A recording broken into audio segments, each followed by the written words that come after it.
You are listening to RAWF After Hours on the RAWF Radio Network.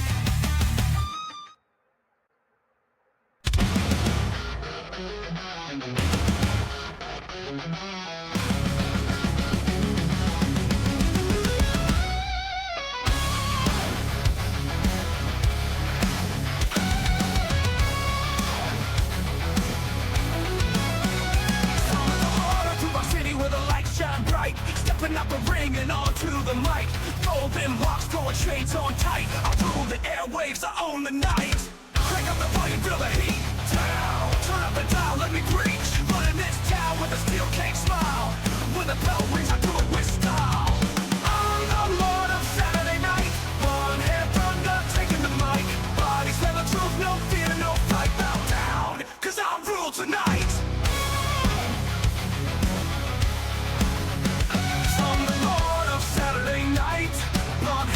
Taking the mic, body said the truth, no fear, no fright. Bow down, cause I rule tonight. Good evening, everyone. Welcome to RAWF After Hours on this 4th of July here in 2026. Happy 4th of July to all you Americans who happen to be listening. 4th of July to the rest of you as well. Maybe you don't celebrate, but we do here, and of course tomorrow night, Philadelphia Freedom, our annual patriotic pay-per-view. My co-host this evening does not hail from the United States, but she's still a wonderful, charming person. She is the one and only.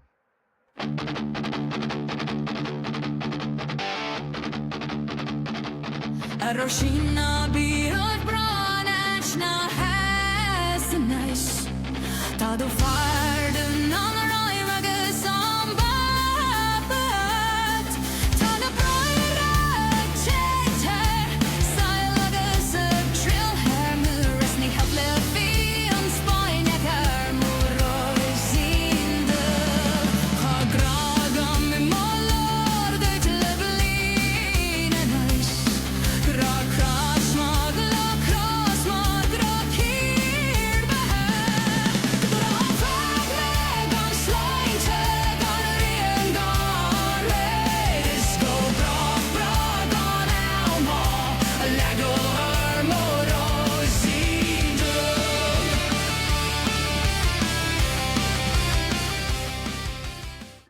Ladies and gentlemen, please welcome the lovely and talented Maeve O'Hare. Good evening, Maeve. Good evening, boss man. So I have a question for you because it's something I hadn't puzzled out despite having lived in the States off and on for a few years now.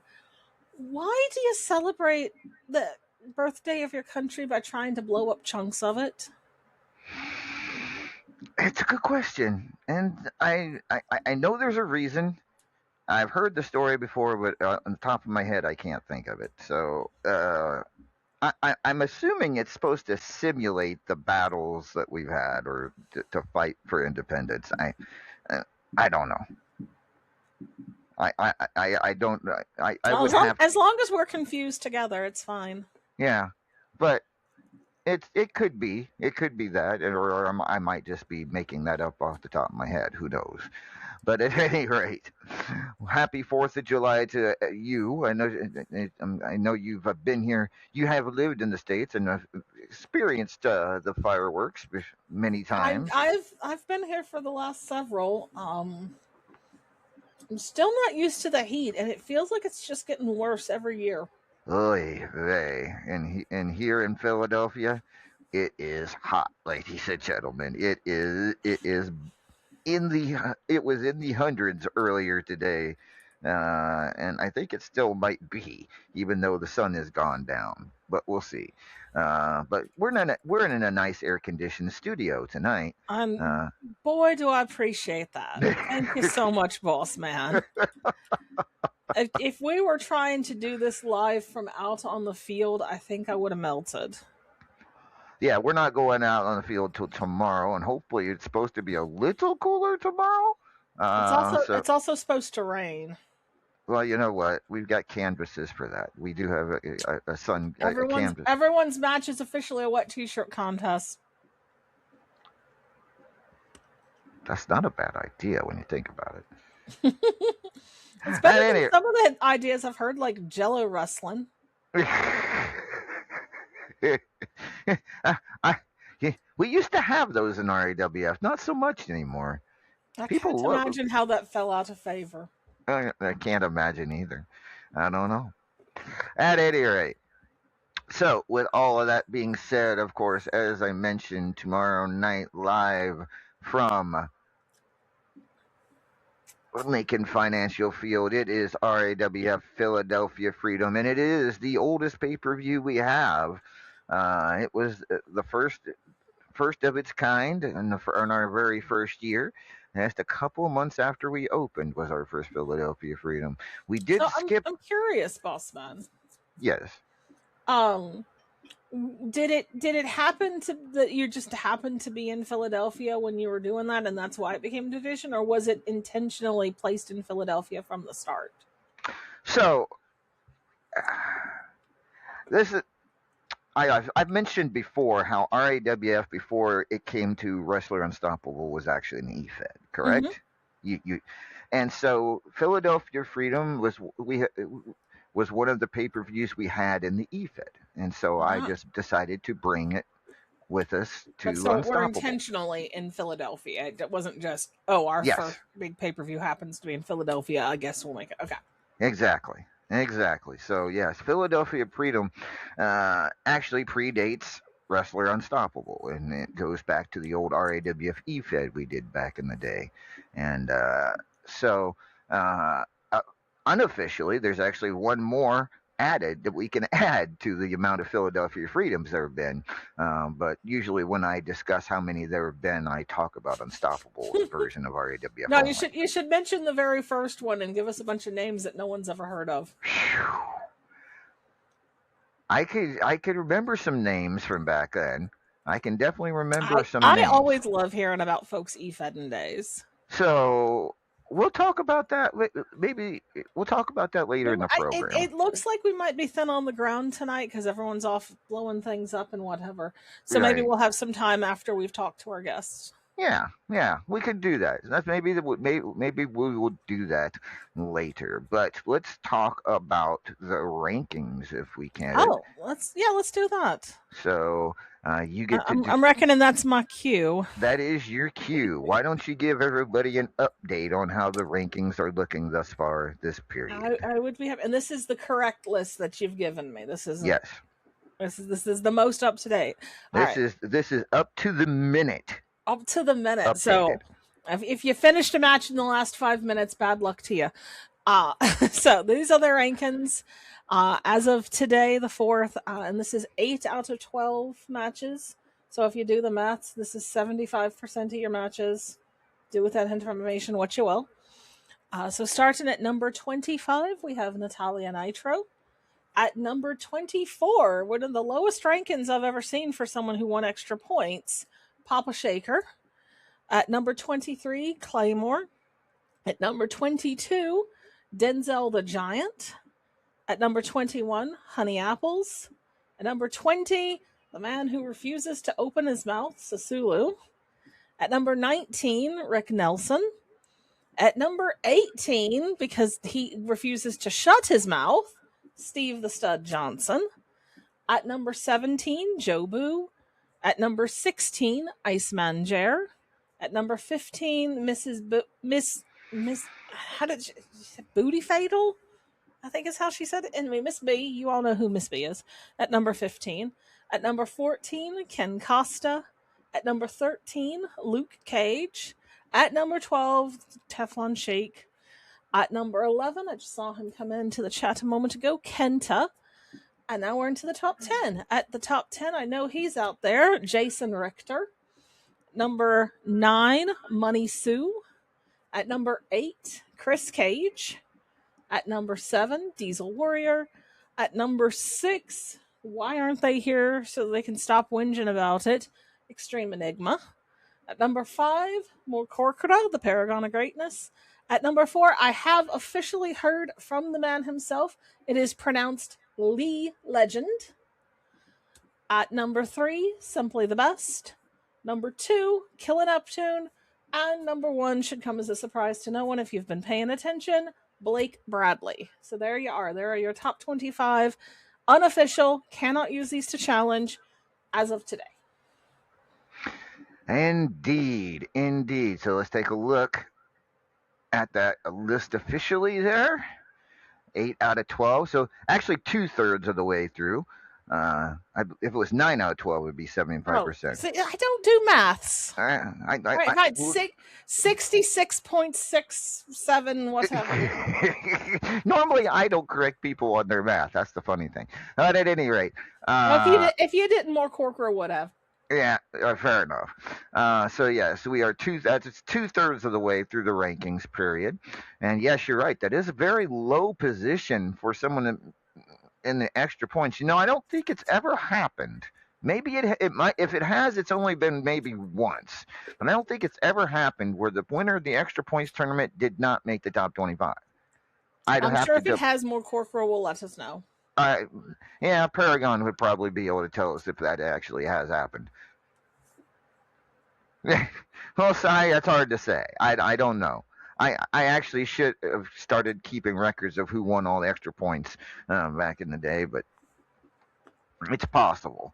It's possible. But here's the thing. So, we currently, in that top 25 you just read off, Maeve, how many of those people do you think have sub 500 records? I'm gonna guess none of them. You don't think any of them have below 500 records? Actually, I take it back. I think one of them does. Just one? I want to say just the one. All right. Well, I think you can guess who the one is. I mean, I'll say it right now. Steve Johnson, if you're above a 500 record, I'll eat my non-existent hat. You are correct. but there's a second one as well. Oh. So there are two people on this list that have subpar 500 records. How many people do you think we have in RAWF right now that have 7-1 records but yet are not in the top 25? Half a dozen.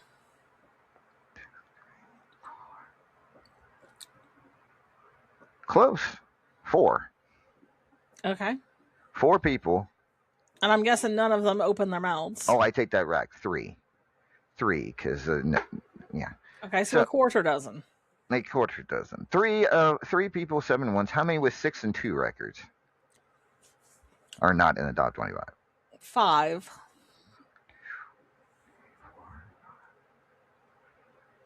Try 10. Good Lord. So what are we? 2, and they're not in the top 25 because they won't open their mouths. Pretty much. Name and shame, boss man.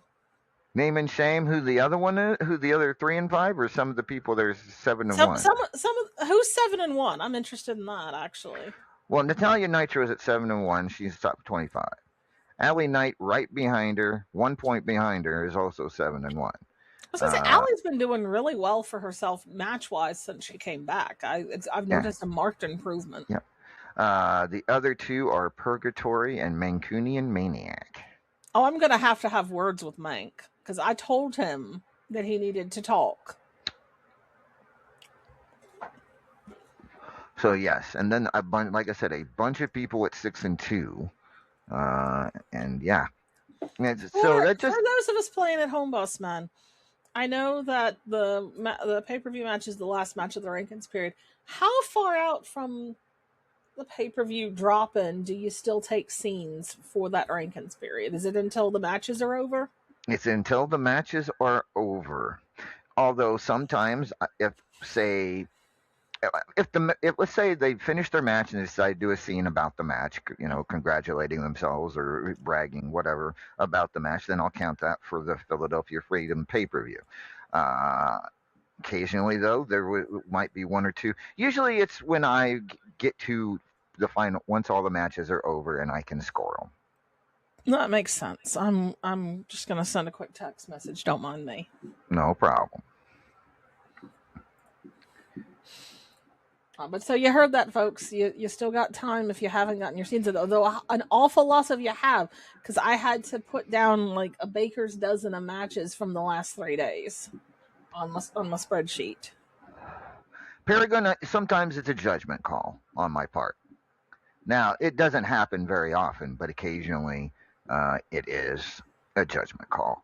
But I would also guess if someone's already made their 2 scenes for the previous rankings period, you'd be more likely to count it toward the next one. Pretty much. So that is your top 25 thus far. Very interesting. Lee Legend. Now. I specifically asked him how to pronounce it. Apparently, he thinks it's quite funny that folks assume that it's French because he's very much not French. Well, I mean, I heard that, but you look at it and it's like Le Legend. I mean, plus Le Legend is fun to say. The franchise. Yeah, it's fun to say Le Legend. But if it is Lee Legend, it is apparently Lee Legend. All right, Lee Legend, and we'll talk a little bit more about Lee Legend here in as we move on to talk about Philadelphia Freedom. So let's get started on that. There's a lot of matches. A lot of challenge matches. There are a lot of challenge matches. There's also a lot of folks saying, hey, let's just get as many people as we can into one match. Yeah, there is a lot of that. So let's start with the challenge match between Ken Costa and Mark Caliber. These two. Ken's whole thing was he's faced every version of Mark Caliber but the Joker, and wants to face him. Yeah, he's missing much. Yeah, wow, damn. So how do you see this playing out? Right now, I have to lean toward Ken Costa just because Mark's history in these matches ain't the greatest. And so that's the thing, is that Mark's history in these matches isn't the greatest. He tends to, pardon the expression, get in his own head when he's in one of these moods. But Ken has this strange tendency to talk a good game, to make himself look very impressive leading up, and then it's like he forgets everything he ever learned about wrestling once he gets into a pay-per-view match. And I don't understand it, because he's a good wrestler and he understands his business. And I'm just not sure what that invisible obstacle is, but he needs to get it out of his way. Yeah, we shall see. Ken has kind of been crossing that fence as of late. He goes back and forth. One month he's damn near a superstar with a championship or in contention. The next month so we'll see. One time I found a 20-pound note on the underground, more Corker. That don't mean that it's ever going to happen again. Yeah, that's true. But, something any given Sunday. Yep. Now here's this one was a shock to me. Slashy making it a challenge. Now this is the first time I've ever seen Slashy in his RAWF. I've never seen him open his mouth without his missus around. Yeah, exactly. He an open challenge, and this was all based on Jobu coming into a tag match and getting involved during the tag season. That Slashy challenged him to this match, but the stipulations heavily favored because Jobu foolishly allowed Slashy to pick the steps, and it's going to be. Jobu did not get where he is by being smart or good looking. I mean, this is true, and this is definitely the case in this. This match is all favoring Slashy. It's kind of like a Champion's Choice championship match, to be honest with you. Without even the benefit of you possibly get to take a belt home. Right. But give Slashy credits. I mean, I would love to see more people like Slashy make challenges like this, or at least run their mouths. So hand it to Slashy to finally make some noise. Even if it is in a match that Jobu has practically no chance of winning. The stipulations definitely heavily favor him. I just went back and looked over the notes for this. Is there actually a stipulation on here that you're not allowed to move until you get a fan support from DW? There is.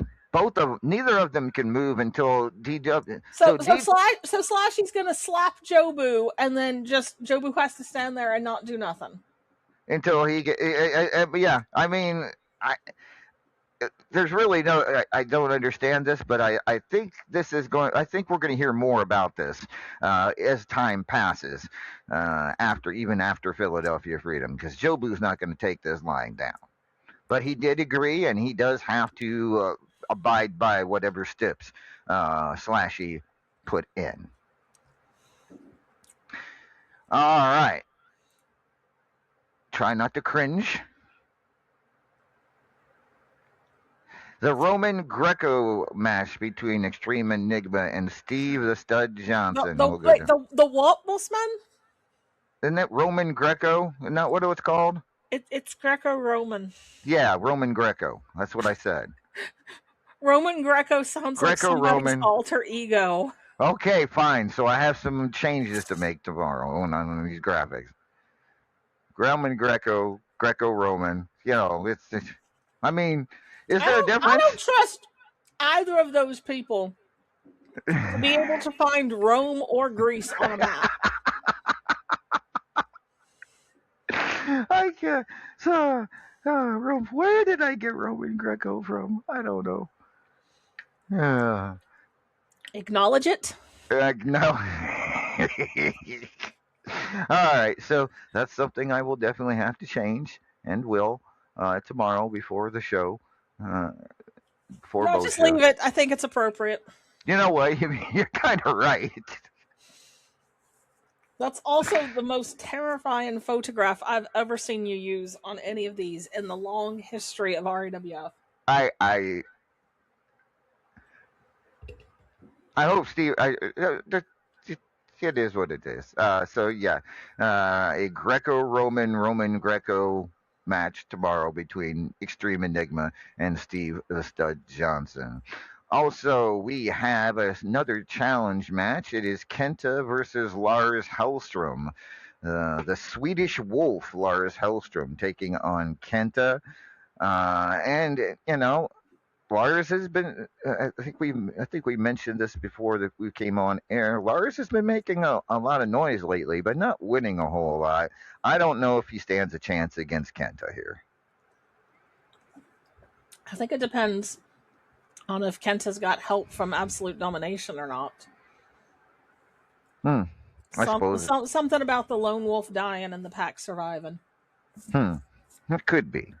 The Swedish Wolf, Lars Hellstrom, to take on Kenta in a very special challenge match. I still want to see the family tree of how exactly Lars and Ken Costa are cousins, because I don't see a lick of resemblance. I don't like looking at unstoppable family trees, period. They give me a headache. No. Yeah. Especially, yeah. At any rate. So, we got a very special cage match between Luke Cage and Lee Legend, with Alistair Fiend to be suspended above the ring in a cage.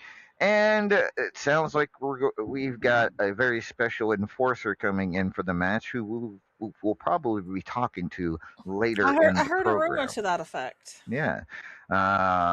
So we'll talk about that. Any news on whether or not you're going to let Chris Cage be the special guest referee just so we can have more cage per cage? I didn't get a request. I still think it would be funny. I didn't get a request from on that, so I mean, it would be humorous, but no. As far as I know, that is not a thing. But it should be a hell of a match, to say the least. Both men, not just having issues with each other, with everything that's going on with Alistair Fiend.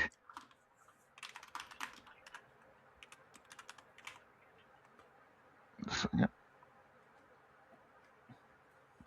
Sorry about that. Hold on. All right, so we've got, sounds like we're going to have a special enforcer, and they're both high in the rankings. So this is going to, cage matches do count for rankings. So, because I'm not quite clear on it, Does the winner take custody of Alistair Fiend? I don't believe that's how that works. No. All right, so we're not doing human trafficking. All right. No. Nope, I'm afraid not. Okay, so we've got that. All right, now let's take a look at the title matches. First, this was just announced earlier today.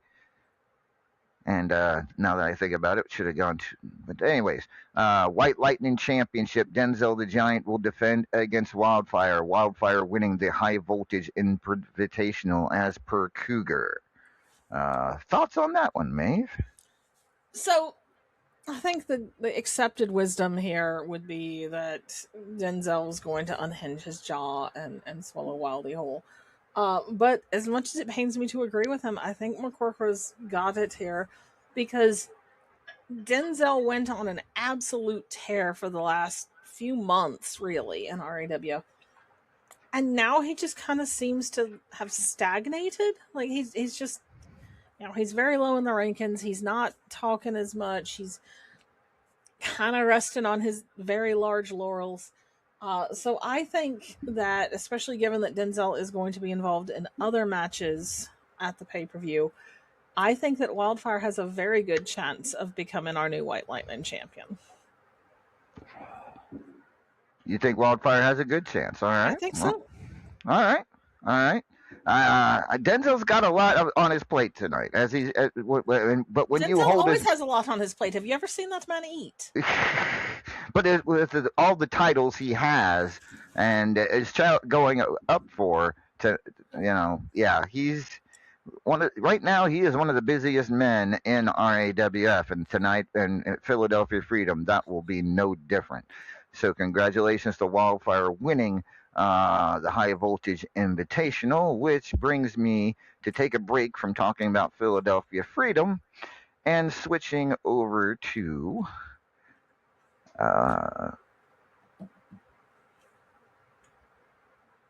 GM and event report.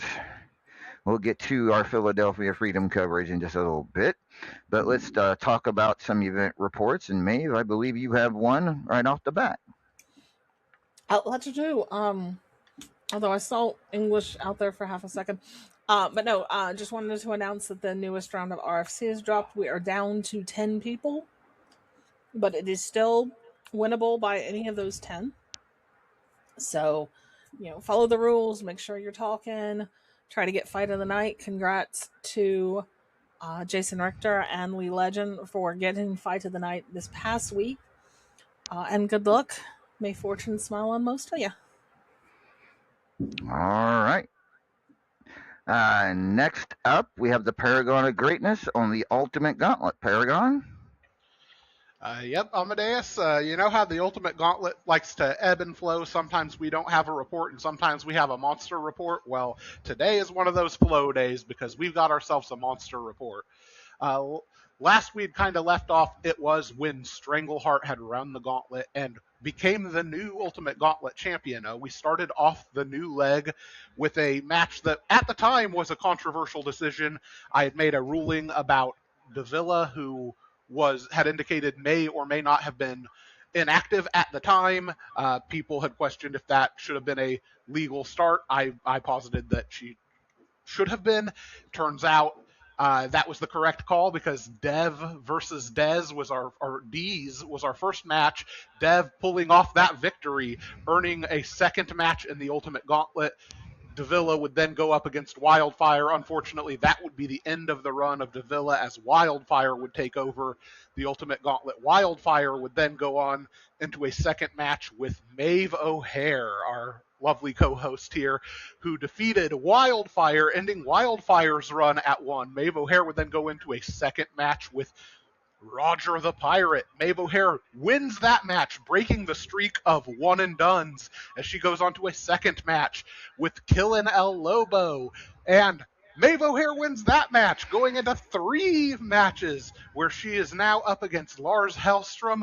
And wouldn't you know it, our co-host pulls off that win, going into 4. 1 victory away from earning an Ultimate Gauntlet Championship match. And at least one person here knows what happens next, because Maeve O'Hare goes up against, in her final match for the gauntlet run, the world heavyweight champion Teflon Sheik.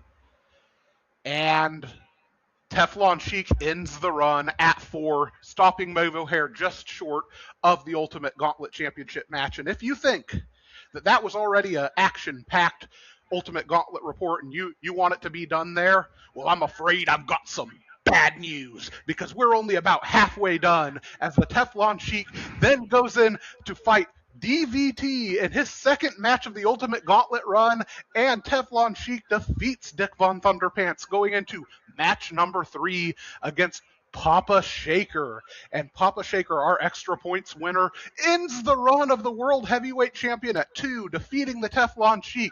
Papa Shaker then goes on to match number 2 in a very historically significant and emotionally significant match against his tag team partner, Chris Cage. Chris Cage ends the run of Papa Shaker at 1. Chris Cage then goes on to a second match with Badass Billy, former Ultimate Gauntlet champion. Chris Cage wins that match, going into match number 2, and here's a big one. Match number 3, after 2 victories for Chris Cage, he goes up against the one and only Immortal Griffith. And what is a murderer's row of a group we've got going on here. And Bestie does it. He defeats the Immortal One, going into 3 victories. Match number 4, taking on Extreme Enigma. And Chris Cage wins that match against Extreme Enigma, picking up a 4th victory. And now, as we currently stand, Chris Cage is at match number 4 with 1 victory to go to earn a championship match. And all signs are pointing towards Chris Cage may get that, as we sit and watch Chris Cage taking on Hot Cheese in a final match to earn an Ultimate Gauntlet opportunity. Wow.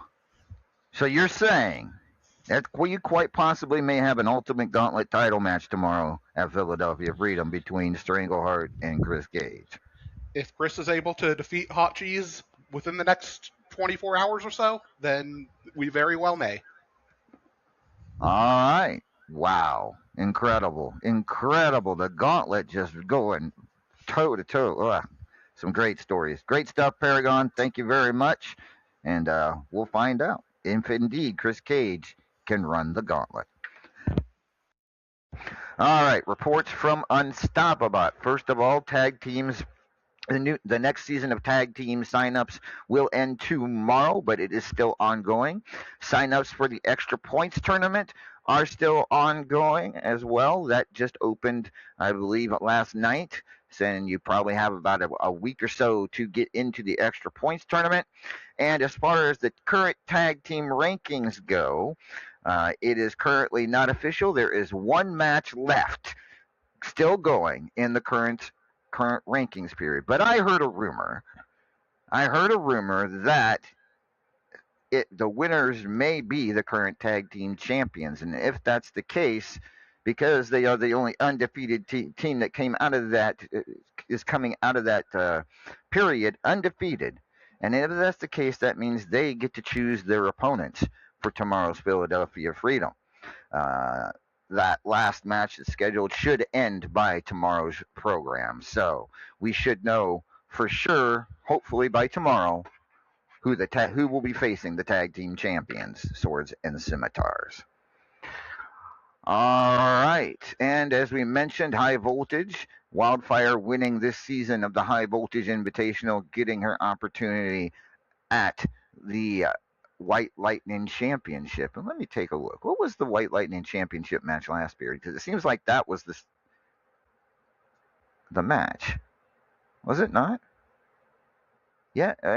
This is Wildfire. So Wildfire winning High Voltage for the second consecutive time and getting a second opportunity at Denzel. So, all right, back to talking about Philadelphia Freedom then. And you think Wildfire can do it after losing to him last anniversary? I just don't think that it's the same Denzel that she'll be facing. Okay, I mean, you're not wrong. He's not as dominant. He certainly seemed to have come down a little bit, but we shall see. Let's see now. Where was I? What was the last match we? talked about? Okay. So we've got the Powerball Championship. Paragon defending the Powerball Championship against Blake Bradley. This should be a pretty good match, don't you think? I mean, it's always a good match when either of these two get involved, much less when they're facing each other. But I think it's going to be and still. I think Corker is a lot more interested in what good he can do with that money than seeing whatever it is Blake Bradley's going to spend it on. And I don't think that Corker is done being Powerball champion yet. So I think it's going to be end still. But I do think it will be a good match. All right. 2 notes I've got to make before we continue here. First of all, the Arsehole of the Month tournament currently in the final match, and I'm considering who the participants are. I'm not seeing it go.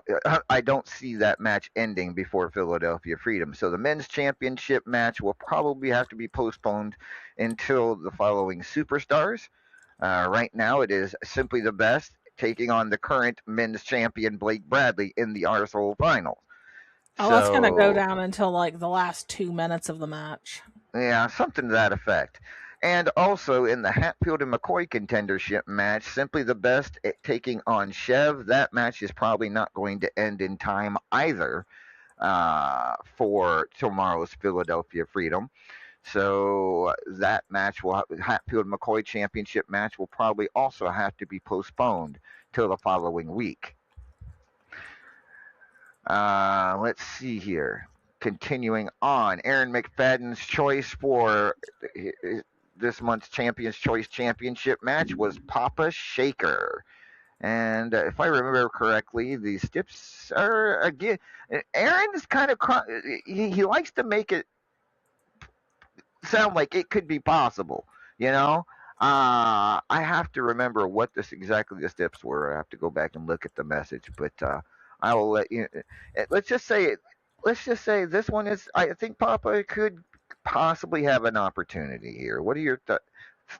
I mean, since you don't know the Stips, so you obviously can't give me a true thought. But I mean, if it's anything like the ones that we've had the last couple of weeks, they've been the last few months, they've been winnable.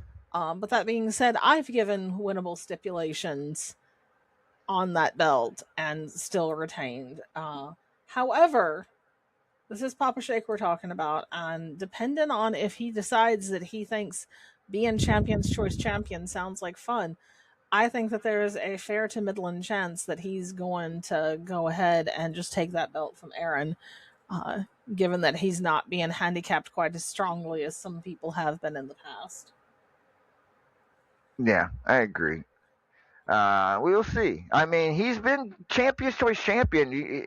He's actually held that belt for quite a while. I was going to say it's been a year or more, hasn't it? Yeah. He's actually been Champion's Choice champion longer than it seems. And I don't know if that's because of the 3-month shutdown or if we just, I mean, that does help extend championship reigns, but that still means that he won it over a year ago. Mm-hmm. And let's see where I'm looking for the scene for the block party. I can drop the link for you. If you would have sent me the link, I'd appreciate it because I believe there's still spots left open. I believe you're correct. Let me look here. It looks like we are waiting for 7 more folks. Oh, you got okay. So 7 more folks. If you haven't signed up for Aaron McFadden's Invitational Philadelphia Freedom Block Party, link in the chat here for anyone who's interested. Thank you. If you haven't signed up for it, go ahead because I mean, it's you get about, I believe, he's putting up 1 million coins and a future shot at the Champion's Choice Championship. So what happens if Aaron doesn't retain? Whew. That's another thing. I think he's pretty confident. I mean, confidence is key, but I'm just wondering what happens if you win this block party and you've been promised a Champion's Choice championship match, and then that person's no longer the champion. Do they still get the match? Let's hope that doesn't happen because I don't have an answer for you at this particular moment for that. You hear that, Shaker? LA's rooting against you, so he has to do less work.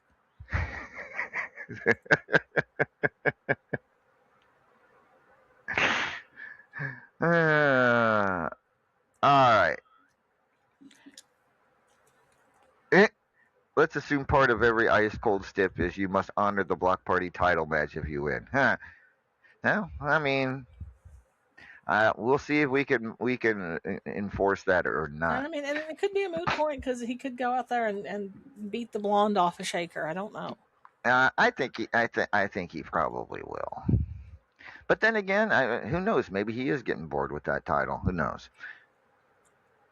That's true. You have a point, Griff. Arcana Clash Championship Destroyer defending against Big Papa, who won the Arcana Clash event for this period. And Papa, This is his first chance, or not first chance, but this would be his first singles title. In I do RAWF, believe correct? so. I do believe so. I don't think he's ever been superstars, and I'm pretty sure he hasn't been anything other than. So, what are your thoughts here? Going up against Miss Destroyer. I mean, I think it's going to be a good match. I always enjoy watching both of these two fight. But I do know that Destroyer enjoys her belts, so Big Papa's going to have to bring his A game if he wants to take that away from her. I think he's got a fair chance, but I don't think that it's a foregone conclusion by any means. Yeah, Big Papa has been in RAWF a long time. And I'll be honest with you, I think he hasn't really, he hasn't taken it serious. He didn't start taking it serious until he and Waldy won the tag team titles, and now he's talking a little bit more. He's not, he's not writing books or writing novels, but he is certainly trying a little bit harder. So I give him props for that, and I hope I see that continue. But of course, he didn't get this shot by talking. He obviously won the Arcana Clash event, which doesn't really require you to talk. I just went and looked through his record, and he's got several tournament wins, including a couple of Hatfield and McCoys, but those have never translated before. So No. hopefully this will, for him, be the chance that he needs to do that conversion and get from a tournament winner to a title winner. No, we find out tomorrow night. But that is not the end of Destroyer. Assuming he doesn't get shot. That is not the end of Destroyer's night, as she will also defend the Estrogen Championship against Faith Dunkerino. Don't lie to me. That's just Destroyer in a wig. No, that's not. That is Faith Dunkerino. That is not. There is no wig. And isn't Faith her sister-in-law? Didn't we find that out recently? What's that? Isn't Faith Destroyer's sister? Oh, that's right. That's right. Yeah, something to that effect. Yeah, that's correct. Because El Dunkerino is Destroyer's brother, so. That's right. So it's sister-in-law versus sister-in-law. We all know how much you love fighting sister-in-laws, don't you, boss man? No, I team with. I don't mind teaming with them, but I do. I don't like fighting them if I can possibly help it. And since I've only ever had one, well, I think no. I mean, I given the choice between the two, I think I would definitely rather team with your sister-in-law than fight her myself. So yeah, exactly. But that Destroyer and Faith Dunkerino battled out for the Estrogen Championship. What are your thoughts? What's your prediction on this one, Maeve? I don't know enough about Faith to really have a good handle on how well I think she has. She held the title before? I know she was here before, years and years before I came in. Faith has never held an RAWF. Well, no. So Faith's never had an RAWF title before. If she did, it was recently. I don't think she's. I was gonna say, I don't think that she has. No.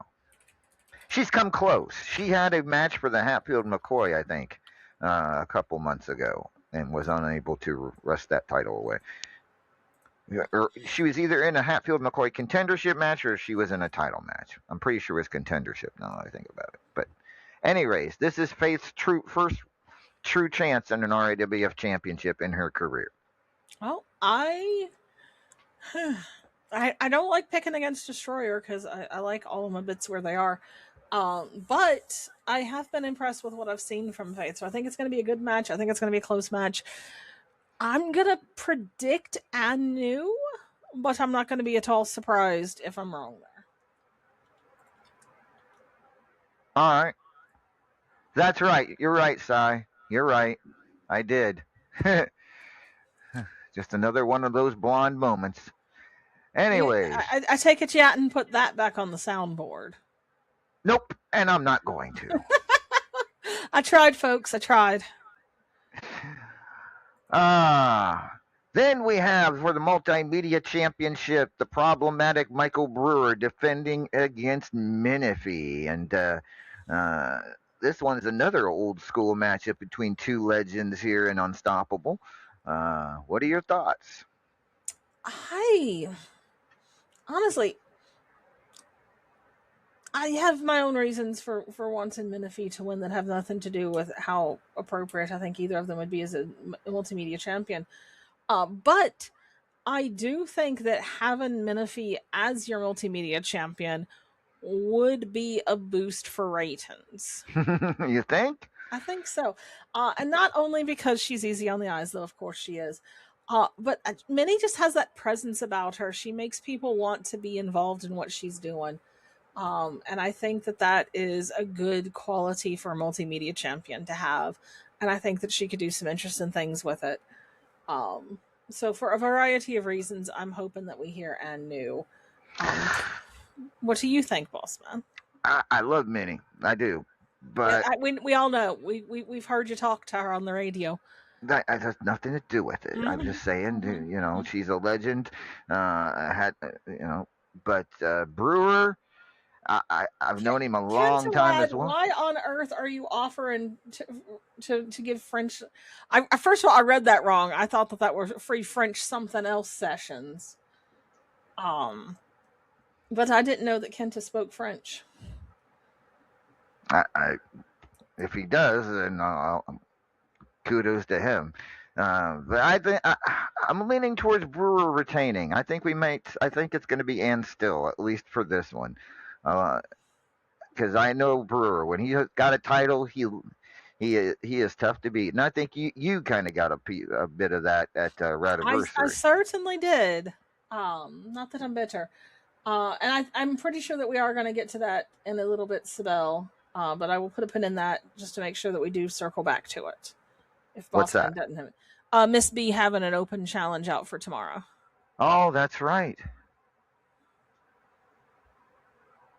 That's right. Miss B does have an open challenge.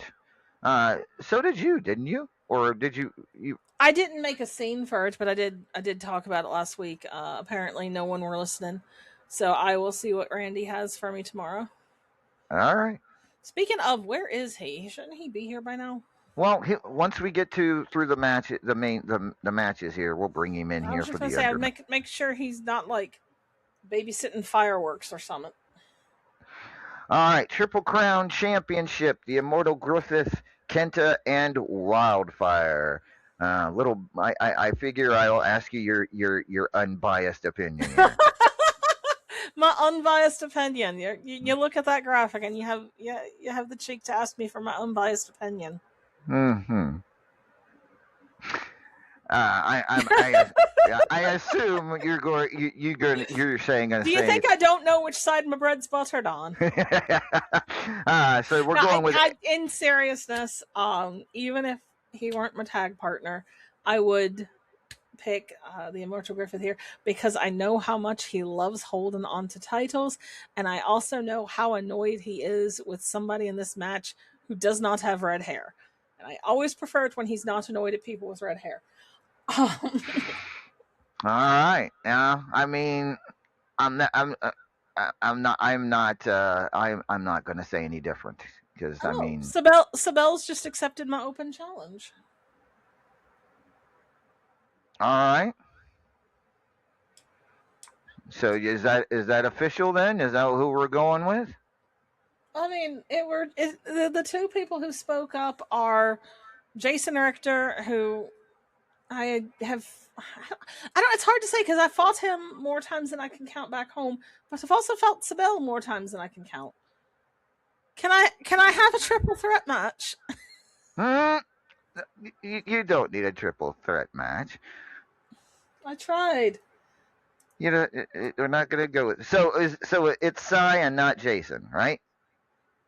I will take Sibel. Yes, no offense to Okay. Jason. All right. And I see Randy doing a lot of scribbling in the back. All right. Well, that should be fun. Yeah, we'll bring Randy out here in just a few moments.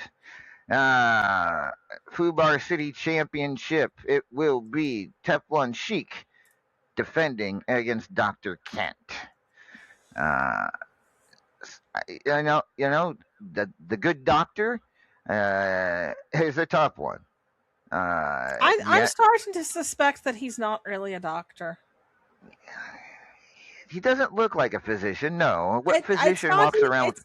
It's not even that. It's that he doesn't have the sense not to mention things that he shouldn't bring up in matches, and then he jinxes himself. It's not very smart.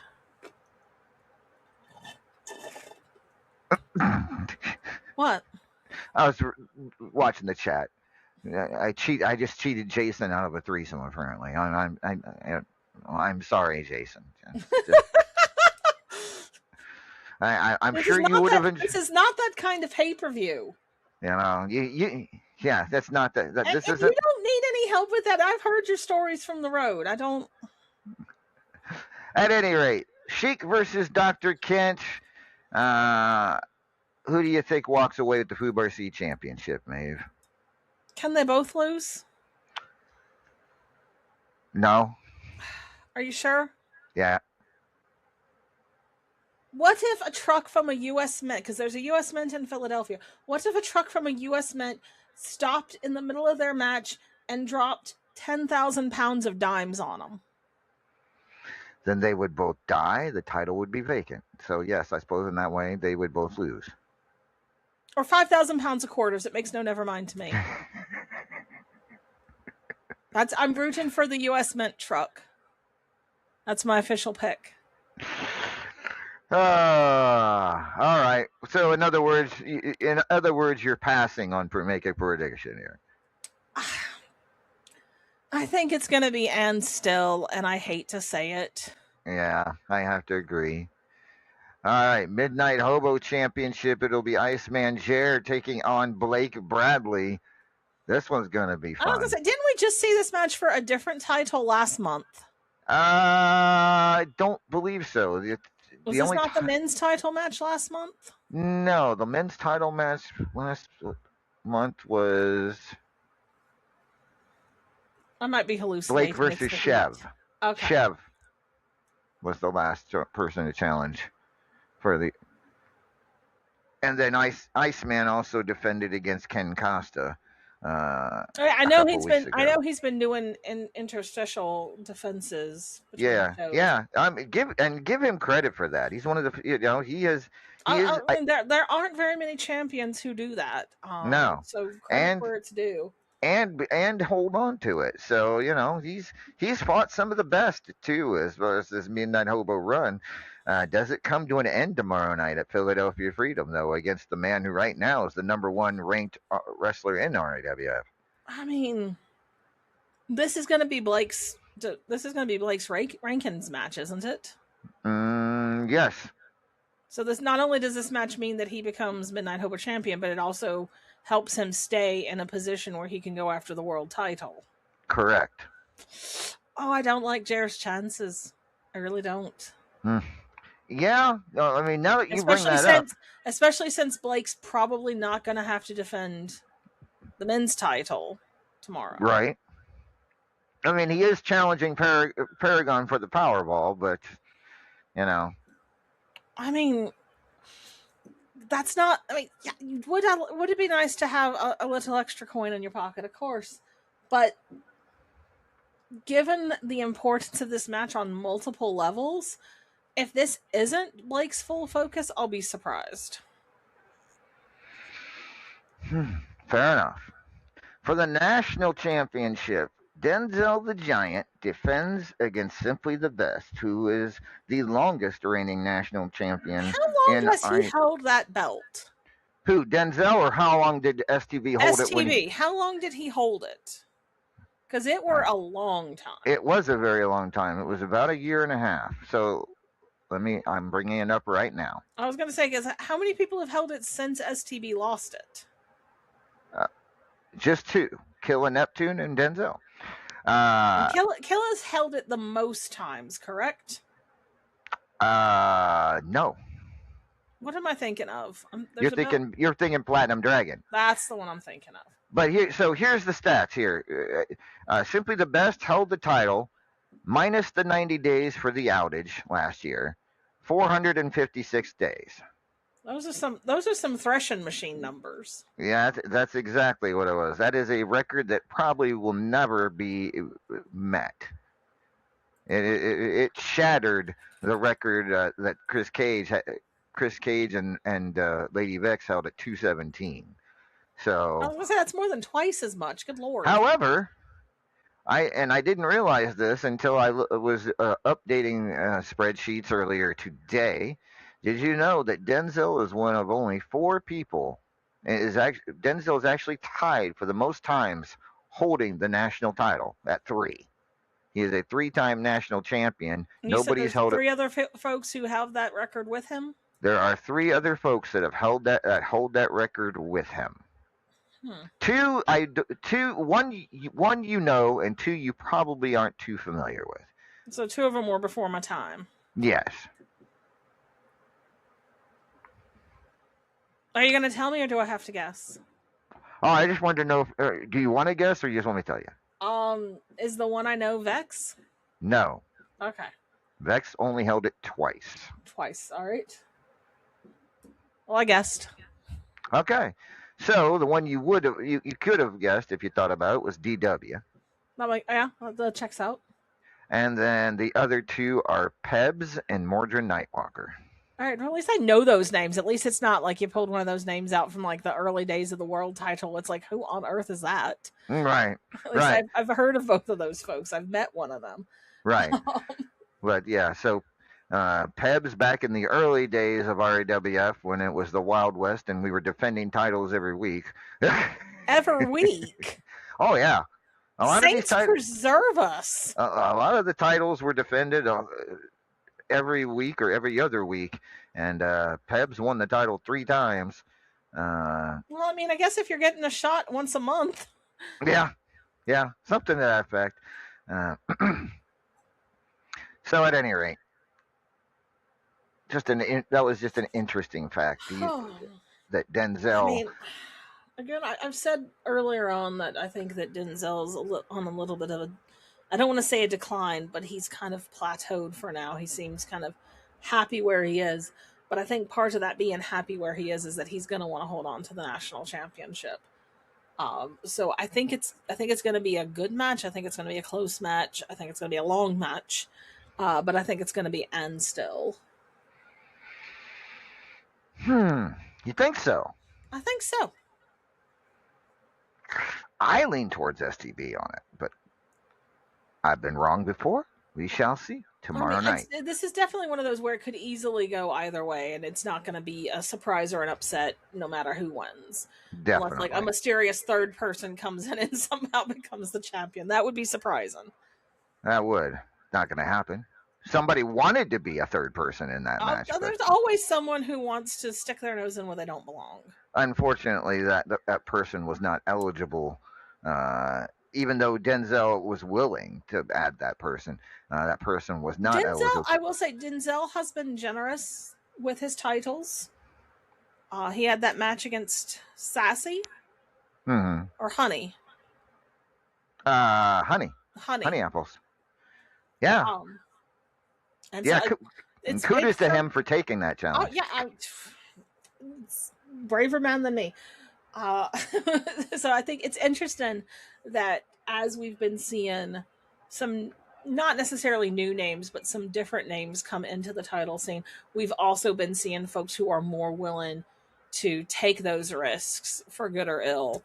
And this is not me saying that that's a good thing. This is not me slagging off on folks who don't take title matches, because I have refused to defend my title in the past before, so I'm not laying judgment on that. I just think it's interesting how that paradigm has sort of shifted over the last, call it a year. Yep, agreed. All right. Platinum Dragon Championship. Chris Cage to defend the Platinum Dragon Championship against the man who's held it more times than anybody else in RAWF, and that being Killer Neptune. I think this is going to be the most entertaining match of the night. I tend to agree. I tend to agree. Killa is always hilarious. I don't care what more Corker says. I think that Killa is just a laugh a minute. And we've been seeing, I don't want to say the softer side of Chris Cage, because it's not like he's given up anything in terms of how hard he's willing to fight and how dangerous he can be.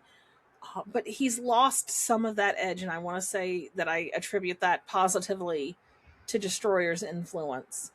And so I think that we're going to see more of that back and forth, more of that banter, and I think that it's going to be a really purely fun match for the fans and the rest of us to watch. Who walks out with the heart and soul of RAWF tomorrow night? We find out at Philadelphia Freedom. And then, of course, the main event, the one we've all been talking about for many weeks now. Teflon Sheik will defend the title against the man he took it from back earlier this year, the Paragon of Greatness. Paragon looking to become the champion for the sixth time. More Kirker, is it 5 or 6? It's 6. I'm looking at it right now. I got it. It's 6. If he wins tomorrow, it will be 6. So right now he's a 5-time world champion. Your thoughts, Maeve? I mean, I could sit here and slag off on Teflon Sheik for the rest of the night and still have plenty of material left over for tomorrow night. But that's not what we're here for. What I will say is that, say what you will about anything else to do with this match, I don't think that there's anyone here who can honestly say that they don't think Morkorkra is a man of his word. And what he has said week in, week out, since he won that contendership, or that he were going to take this belt back from someone who doesn't appreciate it, who isn't making themselves a good face of the company. And I, for one, cannot wait to see that. I am going to be there. I will be decked out from head to toe in purple. I will drink my milk and my grape juice and take my vitamins and eat my Wheaties and whatever it else is that we're supposed to do to give Morkorkra all the good luck in the world. All right. It is the big main event. We will be speaking with the Paragon of Greatness for last-minute thoughts on this incredible main event for the World Heavyweight Championship tomorrow at Philadelphia Freedom. But it should be a good one. Can the Paragon of Greatness get that title back from the Teflon Sheik? We find out. All right, so now it's time to find out what the undercard for tomorrow's Philadelphia Freedom is. And Maeve, who do we turn to when we want to? That would be Mr. Mad Scribbler himself, Randolph Mortimer Draw.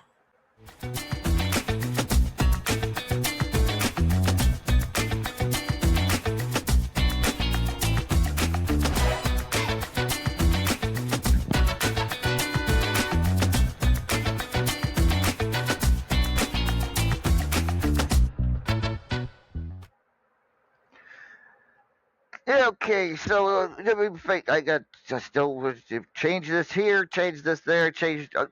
Can't make my life easy, can you, there, Maeve? That's not what I get paid for.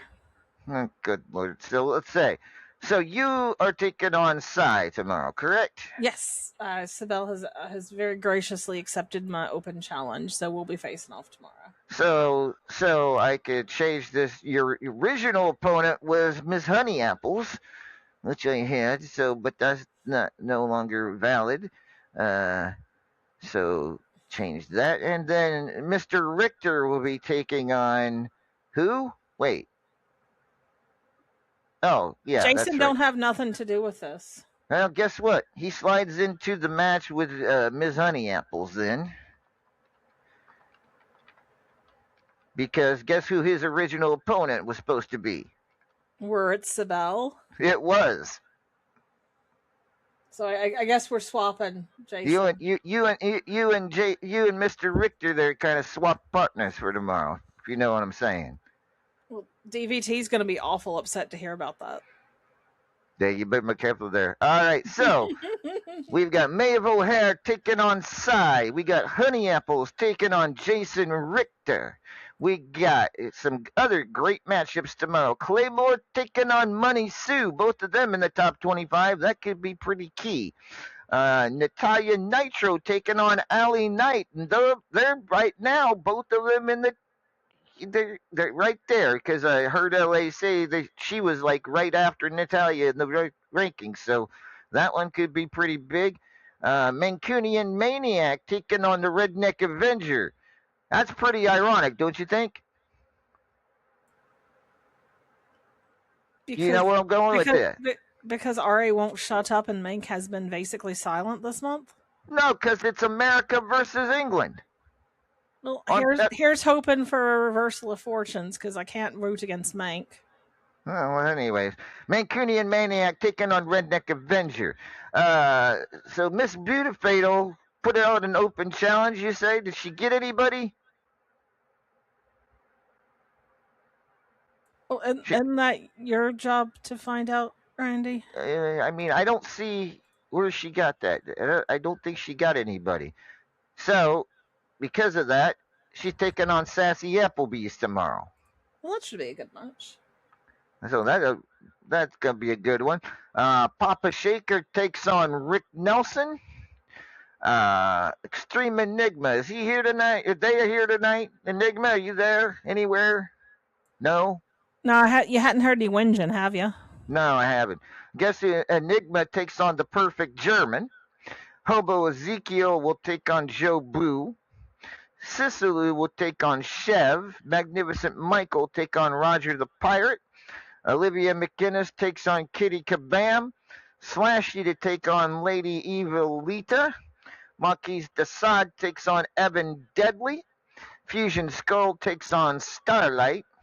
Crazy Serb to take on Draven Blackbird. Black Lilith to take on Scythe. Cyanide Harvey takes on Big Papa. Oh, yeah, well, Big Papa apparently gets an extra match. No biggie. Toxic Megatron Avenger takes on Sean Hitman Hurd. Purgatory versus Knox Boogie. DVT takes on Keg. Jim Steele to take on The Undertaker. Psycho Girl takes on Ciro Il Napolitano. D's versus Uber Vegan TPO. Luzon Warrior Queen Falcon versus Killin' El Lobo. Tigress versus Hot Cheese. Steve the Stud Johnson to take on Dark Warrior, because his match against Enigma is not a rankings match. Aaron McFadden takes on Tad Beaglewolf Dennis. Leo takes on the Minion. Stormtrooper of Death to take on Gorgonio. Boney takes on Sophia McFadden. Joey A takes on Mystic Maniac. Badass Billy to take on Arrows 15. Cougar takes on Caden Steele. And Davila to take on the Razor. So that is your undercard for tomorrow's Philadelphia Freedom there. Whew. Anybody else want to make me do work? Never mind, forget I asked. Quick, everyone, now's your chance to make a match real fast. Going once, going twice, sold, done. Alright, I'll see you all later. I gotta go get me some ice cream. It's hot. It is so hot out there. It is so hot. I mean, how do you even keep your fishnets on at this heat? I mean, they're perforated, so they have airflow. Good point. All right, I'm outie. See y'all later. See you. Good luck at Philadelphia Freedom, everybody. All right, that was Thanks, Randy. Ah, goodness. So, by the way, folks, we're going to talk about the e-feds here in a little bit, but I'm sure you would love to know the schedule for the upcoming month leading up to tropical aggression. I'm sure that whatever it is, I'm going to be sweltering. What makes you say that? Because that's what you always do to us leading up to tropical aggression. You find the hottest. I'm surprised you haven't done a show out of Death Valley or Tunisia. Wait, is that an option? No, it most certainly is not. Because I didn't even think of either of those. Oh, I will quit on the spot. Well, you might. Okay, so after Philadelphia Freedom, the following here's our schedule. Following is St. Louis. We got St. Louis on the 12th. New Orleans on the 19th. Oh my Christ. Buenos Aires for the first time in RAW history. We're going to Buenos Aires on. Well, thank God you fixed somewhere in the southern hemisphere. It should be cooler. Yeah, that's down in Argentina. But the following week, well, actually, on the weekend of the 1st and 2nd, we will have no superstars. We will get the week. We are going to have the weekend off. No radio, no after hours or superstars that weekend due to SummerSlam. Bless you for a saint, boss man. So I just looked at the weather for Buenos Aires. Mm-hmm. It's not going to get above 10. That's Celsius, right? Oh, I take it back. The lows are around 10, but it's going to be so today, whereas it's about 40 fucking degrees out there. It's only 7 in Buenos Aires. Okay. We should do more Southern Hemisphere shows. It'll be our first ever Southern Hemisphere. I was going to say, have we never done one in Australia? We have never been to Australia, no. And I know that Wildy were complaining we've never been to New Zealand neither. That's true. That might have to happen very soon. I was going to say you got two Kiwis on your roster. You ought to do a show in New Zealand. You're right. But after we go to Puerto Rico on the 9th, San Juan. Don't. I mean, it's at least a beautiful place. I do like Puerto Rico. It's hot as the devil. On the 16th, we go to Orlando. Oh my Christ! Go to Disney World in August. The best time to go, right? According to whom? On August 23rd, we're going to Albuquerque, New Mexico.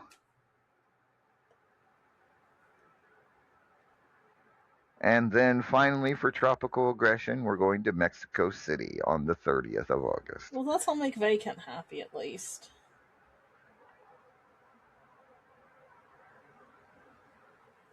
Although, I do have to ask, boss man. Mm-hmm. Don't you usually like to pick somewhere with a beach?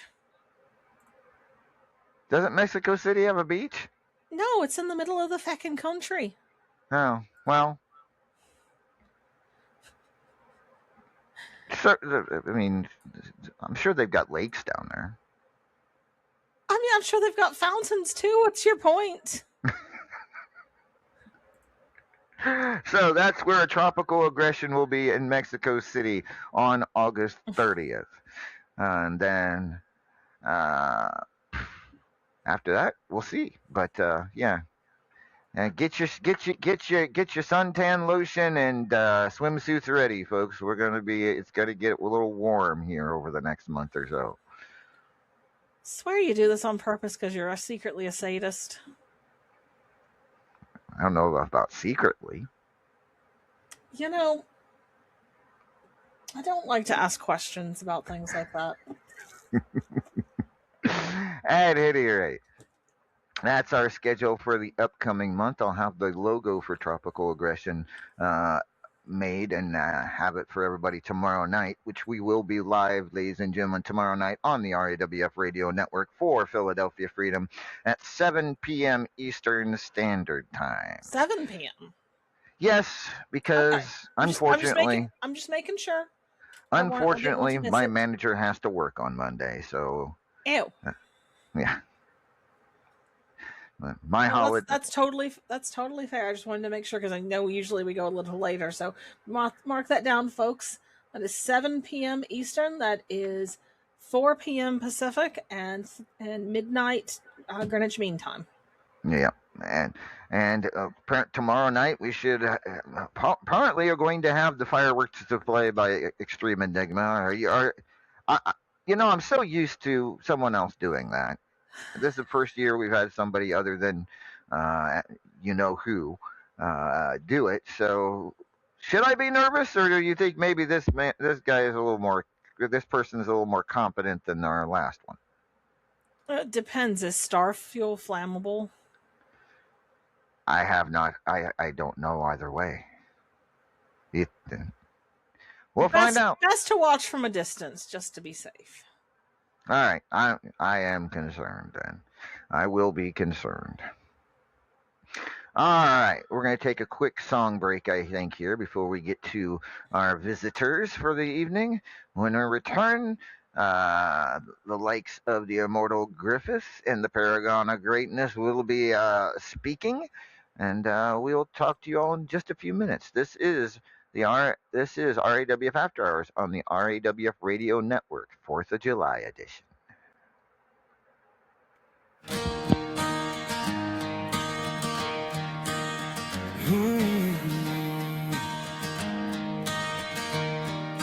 Concrete jungle, steel and fire.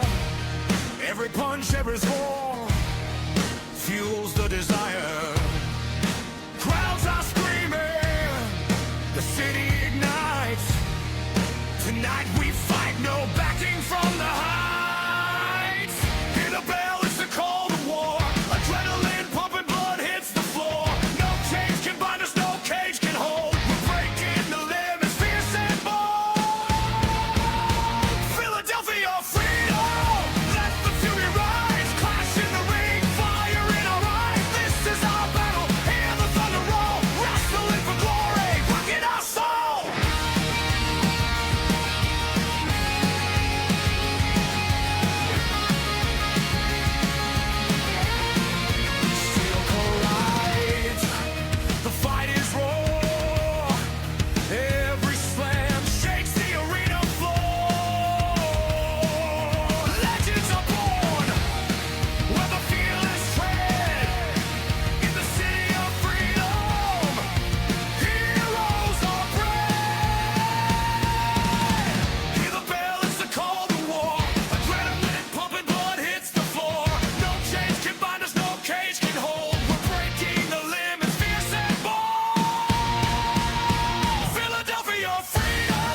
Philadelphia Freedom live tomorrow night here at 7 p.m. Eastern Standard Time, right here on the RAWF Radio Network.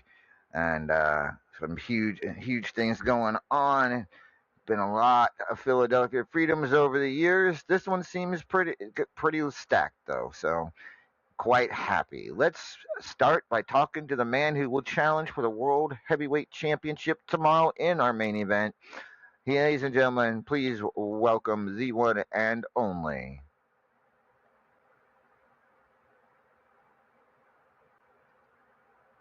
Once upon a time, an abomination. He walked on water and he conquered nations. Could have ruled forever, but he lost his patience. Look at me now, paragon of greatness.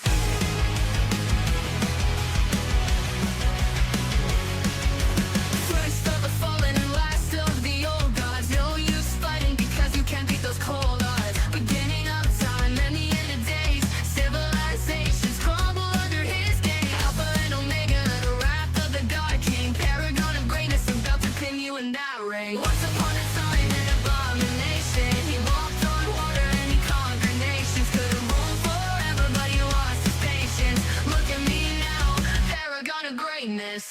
Eons ago, before time existed, they lived in the heavens and the rain persisted. Ladies and gentlemen, he is the paragon of greatness, the number one contender to the World Heavyweight Championship as well as Powerball champion. Good evening, Paragon. Good evening, Amadeus. Am I coming in clear right now? You are. All right. There's a lot of choppiness going on out here in the world because apparently the sky's on fire. Not exactly sure what's happening. Excuse me? There's a fire all over the place in the skies today, and You know that's fireworks, right? what's a You know what firework? you- I know how fire works. It gets hot. Okay, you've been around long enough to know what I'm just messing around nowadays. Look, I love the clueless bit. What can I say? That's my job. Okay, that's the. It's anyway. not a bit if you're just confused, Bossman. Hey, you don't know if I take this mask off, there might be a tuft of blonde hair under there. You don't know. This is true. Well, it wouldn't match your beard though. I happen to know plenty of people with a red beard and blonde hair, but that's beside the point. That's beside the point. All right, first let's talk about the Powerball Championship. I mean,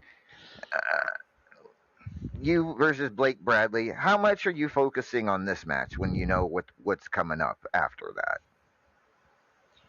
Well, what if I told you that going into Philadelphia Freedom, we would have myself against one of the greatest personalities in the history of this business, one of the greatest talkers of all time, a RAWF champion that truly earned that opportunity. And what if I told you that wasn't the main event? That's what we're looking at. We're looking at my better match tonight is the Powerball Championship. Blake Bradley, as much as I very much have issues with that human being as well, has largely done things the right way. He's whined and bitched about it along the way. He's certainly made some choices I wouldn't make. But Blake Bradley has earned his spot. And I can tell you from experience, during the 2025 campaign, the guy scraped and clawed and fought every inch of the way for almost the entire duration of that year, trying to capture the World Heavyweight Championship from me. And when he finally did it, there may not have been anyone more proud of the man than myself. Regardless of all personal animosities, I had the honor of watching firsthand, from a perspective nobody else got to see, just how hard Blake Bradley worked to get there. And we really haven't had an opportunity to run that back since I took the title back from him. Blake has this weird attitude now. Again, it's Blake Bradley. Everything he says, grain of salt. I don't trust the man as far as I can throw him. I don't buy this whole I don't care, Blake Bradley, that he's doing this. The end is near. There are no mountains left to climb, Blake Bradley. I don't buy it for a second. The man doesn't put in the effort he's putting in matches. He doesn't go out there and make all of his scenes that he's still making if he is really as checked out as he likes to indicate. But that's kind of the thing with me and Blake, and it's always been the story between myself and the man. He plays these mental games. He's known as one of the greatest talkers, and that's where most of his offense comes in. He has the match set on his pace before it starts. He knows that doesn't work on me. He knows I don't play those games. He knows that that's not going to affect me, and that's why Blake Bradley hasn't said a word to me about this match. As far as I know, he hasn't said a word about this match, period. And I think that says a lot about Blake Bradley's opinion of me and probably opinion of this match. This isn't Blake's rankings match. He's number one. I don't think that I'm going to actually see full speed Blake Bradley tomorrow. It's unfortunate, but it is a reality of our business. Many of us cannot handle having multiple high-profile matches at the same night. I think that this match, while being very competitive, will not be Paragon of Greatness versus Blake Bradley. It will be Paragon of Greatness versus a guy that looks like Blake Bradley. And that's the best I can say. Well, we'll find out tomorrow. All right, let's discuss then, of course, the main event. Challenging the Teflon Sheik for the championship he took from you back in earlier this year. I mean, what is there to say about it that we haven't already said? We even had a contract signing. A lot was said there. And, of course, both of you have had a lot to say outside of that as well. So, final thoughts leading into the main event against Teflon Sheik tomorrow. Well, I've got some things to say about the Teflon Sheik, and I would absolutely love to air my grievances, say some of the things that I really think about the man, but I don't want Cy out there to get too excited. I can't say anything too edgy about the man. I've always been a professional, and that's what I'm going to do. Nobody in RAWF, barring his company and, unfortunately, myself, really gives Teflon Sheik the credit that he deserves. Teflon won that match against me. Sure, controversial in the nature of how close the match was versus how close he likes to paint the picture of that match. But facts are the facts. History is written by the winners. Teflon Sheik earned the right to create his fictional version of events. Teflon is... Let me try to phrase this carefully. Give me a moment. Teflon is not just a talented champion. Teflon is very much one of the best in the business at the moment. But I need to be 100% clear when I say this. Best in the business at the moment comes with a huge asterisk. Teflon Sheik is a perfectly cromulent world heavyweight champion. He deserves it. I wouldn't take that away from him. He's somebody that feels like he should have won that championship a long time ago. But Teflon Sheik is not, will not ever be, and could not ever be the paragon of greatness. He is one of those champions that has a good reign. People remember it fondly. They bring it up as a trivia question. Hey, remember that time Wild-Eyed Yeti was the world heavyweight champion? Remember when Strangleheart won that title? Nightcrawler was the world champion one time. Did you know that? That's the category that Teflon Sheik belongs in, and that's not a disrespect to any of those people. All of those people deserved what they got when they won the World Heavyweight Championship. But those people are not part of this conversation that Chris Cage likes to bring up so often. They're not part of this conversation that the Immortal Griffith likes to bring up this often. These people, I don't want to say flash in the pan, but these people do not last the test of time. Teflon Sheik gets the golden opportunity to go into this pay-per-view, prove that he is not part of that group. Or he can go into this match and do what everybody knows that Teflon Sheik is going to do.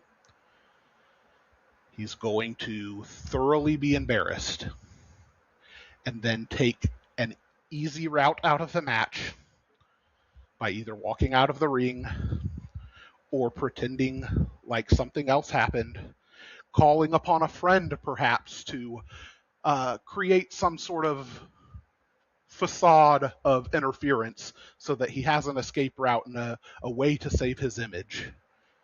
And then after the match is over, when everything is settled, when the fire dies down to an ash, Teflon Sheik will not admit that he was bested by a better competitor. He won't give the credit where it's due.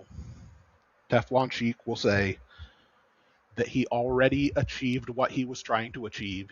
He already sent the message that he was trying to send. He already proved the point that he wanted to prove.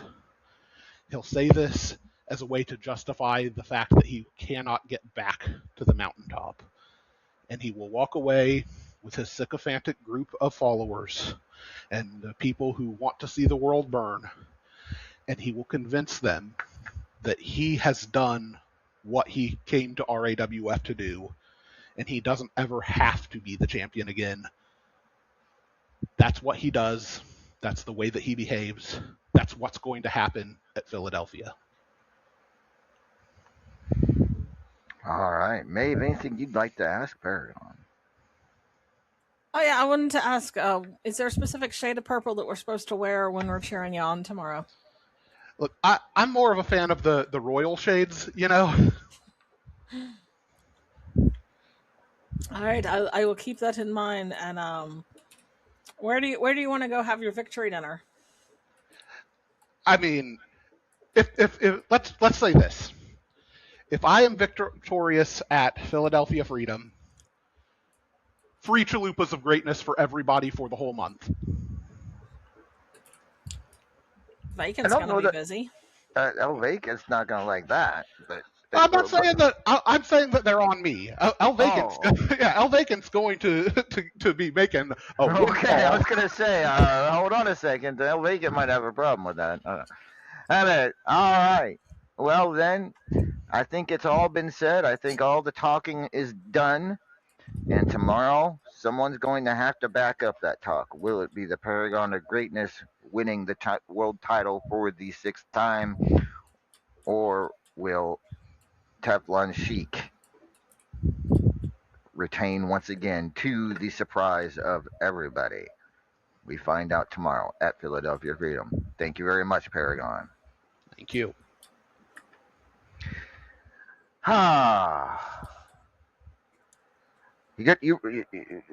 There's actually a royal purple. You've never heard of royal purple before? I don't know. It's just purple. I didn't. I've heard just purple.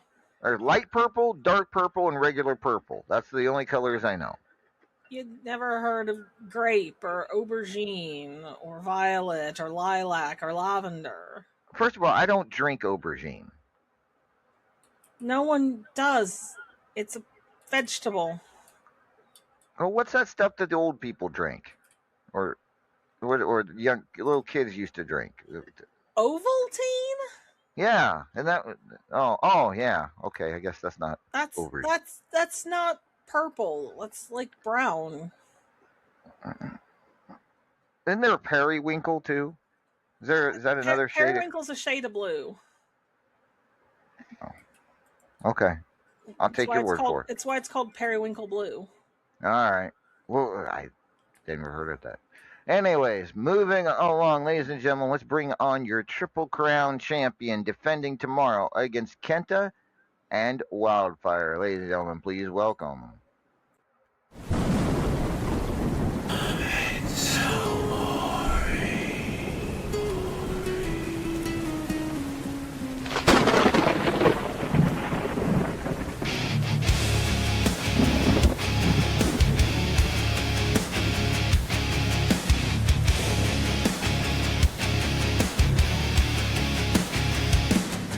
From shadows deep, he rises,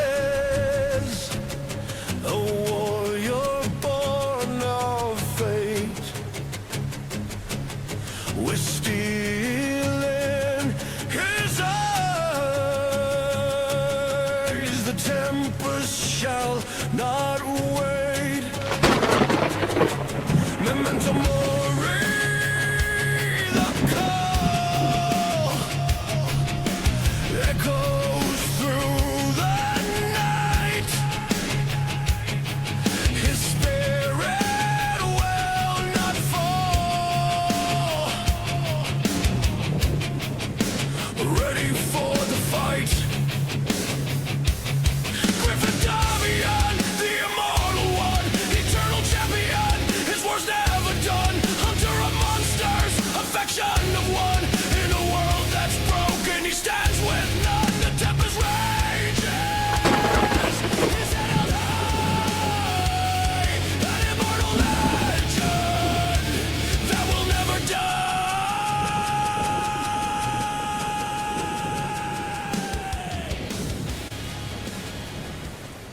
Ladies and gentlemen, please welcome your Triple Crown champion, the Immortal Griffith. Good evening, Griffith.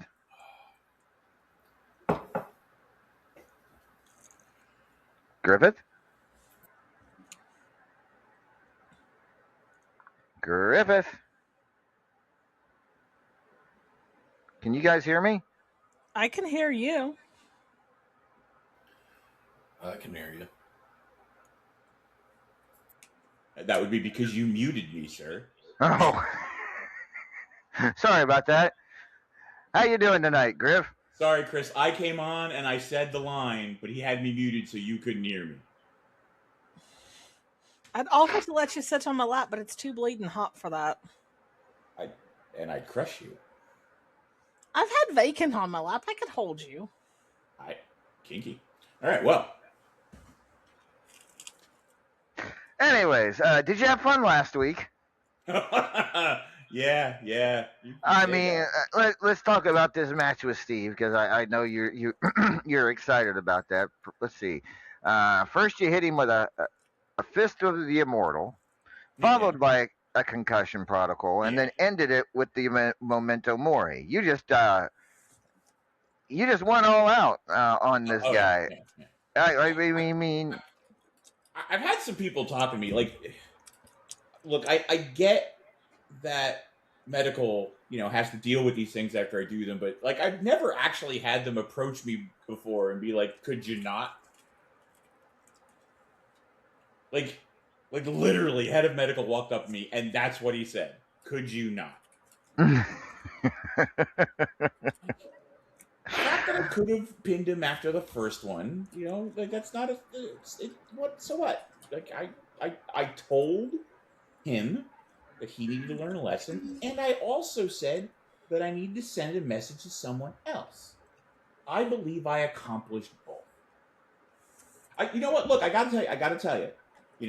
I had the match I expected to have with Steve.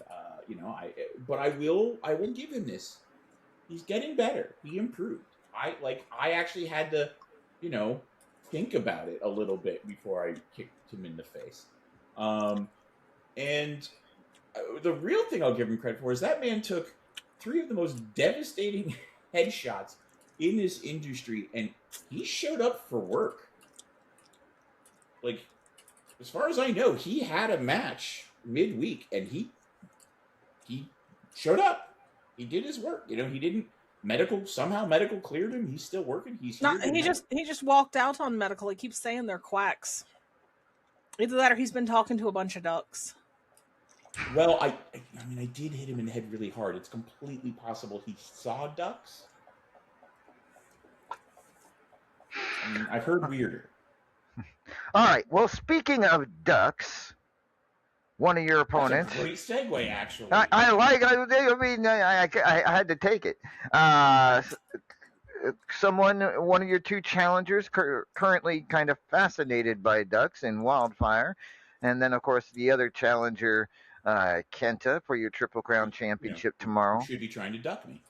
Who should be trying to duck you, but I don't think he's going to.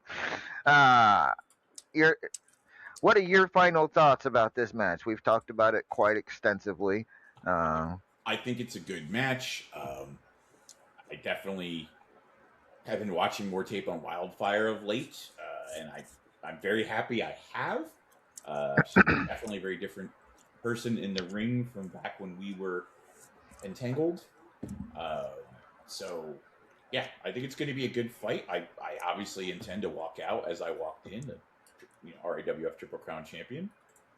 But I'm gonna use this match to set some records straight. Maybe settle some past transgressions and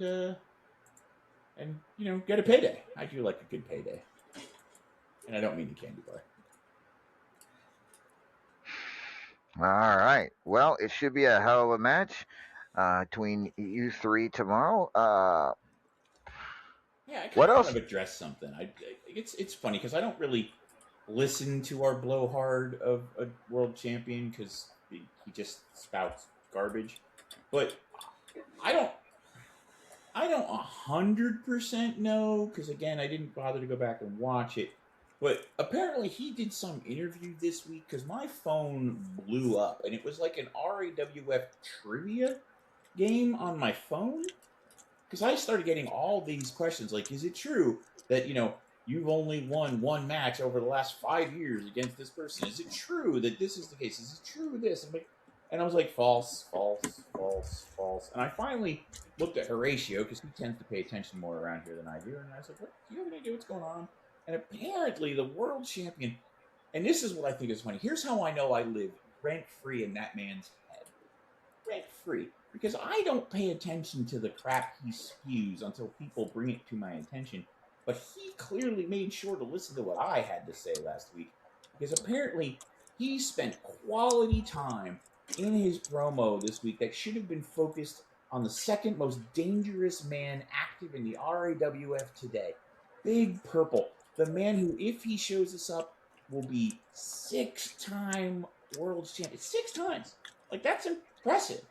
Not the biggest number, but it's impressive, right? And, look. But he spent quality time talking about little old me. Here's how I know. Like, apparently he's, trying to prove how not afraid of me he is about what I said last week. But then he goes and shows the world just how afraid of me he is by blatantly lying about our history of matches. Blatantly lying. Cherry picking little things here and there and leaving out all the things that prove him wrong, which is his methodology, of course. But I just think that's hilarious. So Paragon, look, I respect you greatly. I really, really do. And on one level, I really want you to take this belt off of that bottom feeder. But I really also would like it if you stop blowing smoke up his ass just so it looks like you've accomplished something when you beat him.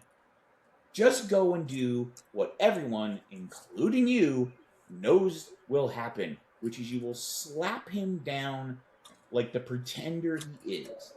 He is where he is right now through underhanded tactics, through cheating blatantly. We've seen Claymore help him, holding people's feet in the rope, making the refs not see things and using underhanded tactics. We know who this guy is. He is at the top of the mountain because he used a helicopter to get there, not because he climbed it. Right? Kick him off the mountain. That being said, there's another part of me, small part of me, part I'm not even particularly proud of. It's this petty little part of me that lives, kind of here in the subcockles of my heart. and it wants you to lose so that I can do exactly what I said I'm going to do, which is come out of my little summer, doldrums as I have every year, come out a little early, take the top spot, and take that title from him, and then bash his smug little face in with it. Like I said, Paragon, I'm not proud of that. I know it's petty, but there's a part. But other than that, good luck, Paragon. We're all counting on you. May, if you have any questions for our Triple Crown champion. Do you like dags? What's a dag? Dags. I thought we were talking about caravans. No, I will be serious. So I know that you've said that you've been doing your homework and that Wildy has changed her style since you were entangled, I think is the word you used. And so I was interested to know what it is that you think has changed the most about her. I'm sorry. Say that again. I was still thinking about dags. You said you've been scouting Wildy and that she's changed up her style a lot since you were so entangled. Oh, absolutely. And I was wondering, what do you think has changed the most? She's definitely more aggressive in the ring now than she was back then. She used to be much more careful. She takes more risks, which is good and bad, but it sets her up for some very big moves and big wins. The other thing I've noticed, and it's a little harder, but if I really watch her matches, she's also more calculating than she used to be, more precise. The decisions she makes in the ring are, simply put, better. They are better decisions. I'm honestly surprised you're not taking credit for any of that. I mean, I can't. This all came about well after we were not really speaking. I haven't trained with her in years.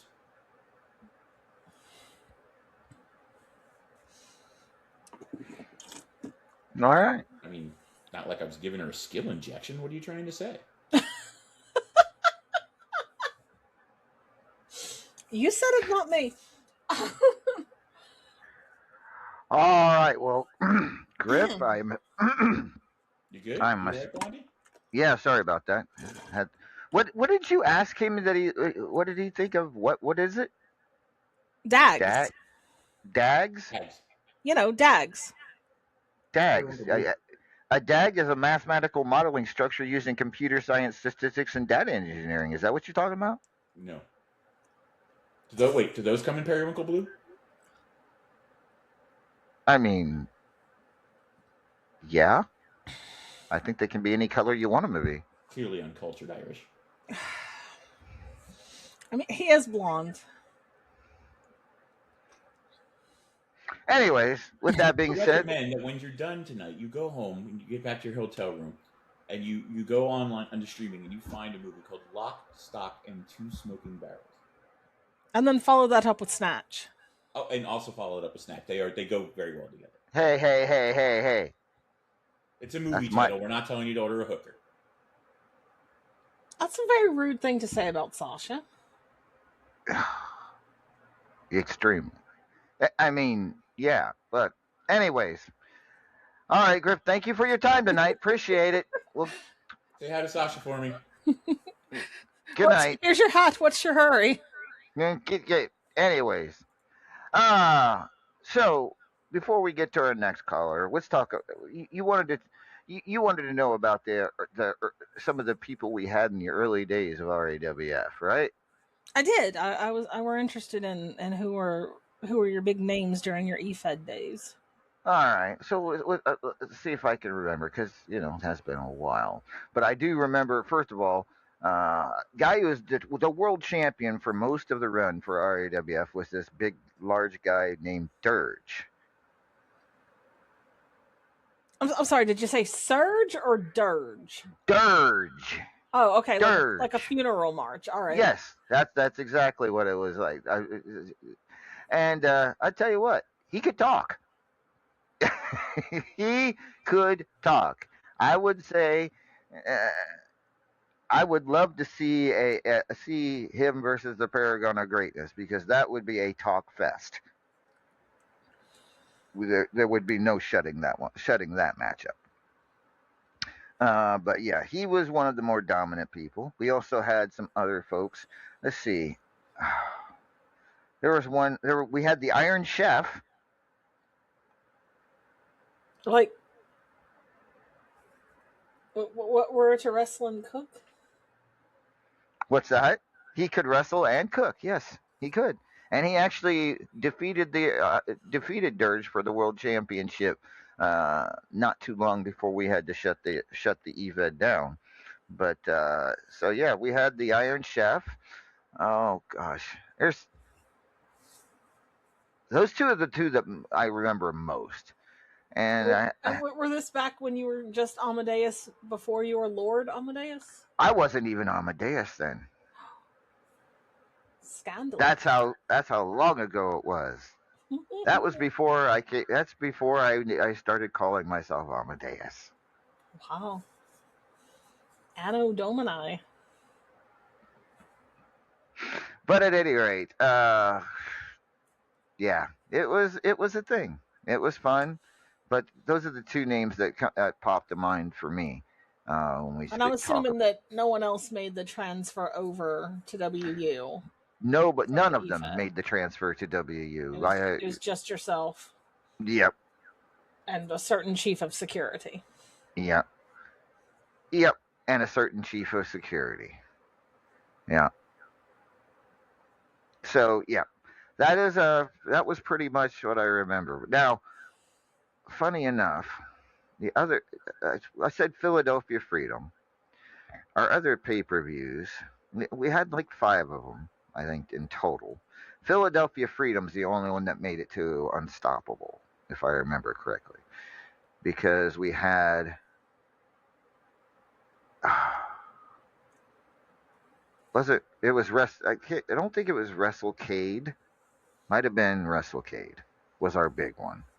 Then we had one called the Triple Crown, which actually was. I was going to say, that sounds familiar, just not as that does sound familiar. The pay-per-view itself was called the Triple Crown, and we did have a Triple Crown champion, so that actually transitioned over from Unstoppable, as you know.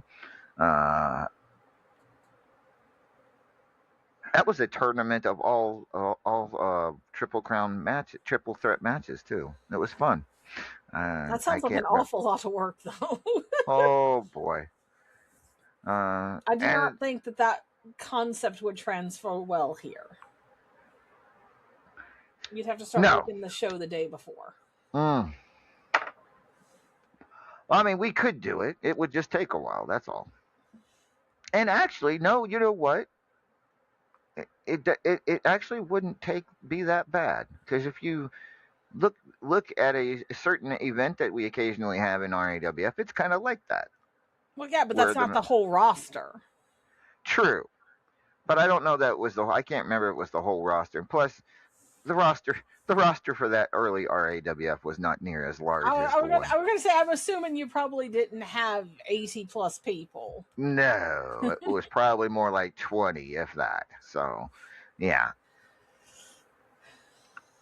I wish I could remember some more names, and I have a feeling someone else could remember if they were here, but unfortunately, they're not. So you can consult and tell us later. Yeah, I can do that. Maybe another time. Another time, I'll come up with some better names. Maybe for Tropical Aggression, we can have a reminiscent moment as well. Unfortunately, that EFED, all the records of that EFED, most of them disappeared when GeoCities disappeared. Anyone here remember GeoCities? I remember GeoCities. GeoCities is where we ran RAWF on. I know that pain. While the first EFED I were heavily involved with, were on the Adult Swim messaging boards, and those got completely wiped about a decade ago, and it's still heartbreaking, all the good stuff we lost. I'm also pretty sure that somebody who actually worked in the business were watching us, because a lot of our ideas showed up on TV. Yes, it was a lot of lost writing, Jason. You're not wrong. I did a lot of writing, a lot of writing. But the concept for RAWF was, that's kind of what I brought with me, the EFED concept. You do promoing, you do talking, and you get, only the only thing is you didn't have a say in if you won or lost, other than doing your promos. So, uh, so that. All right, let's bring on one of the two people challenging the Immortal Griffith for the Platinum Dragon Championship. Or, I'm sorry, Triple Crown Championship. Good Lord.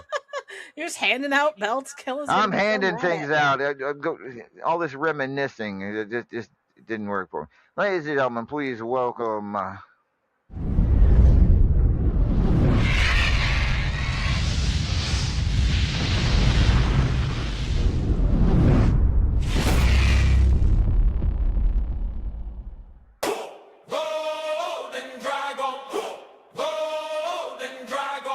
One time for the people in the rafters.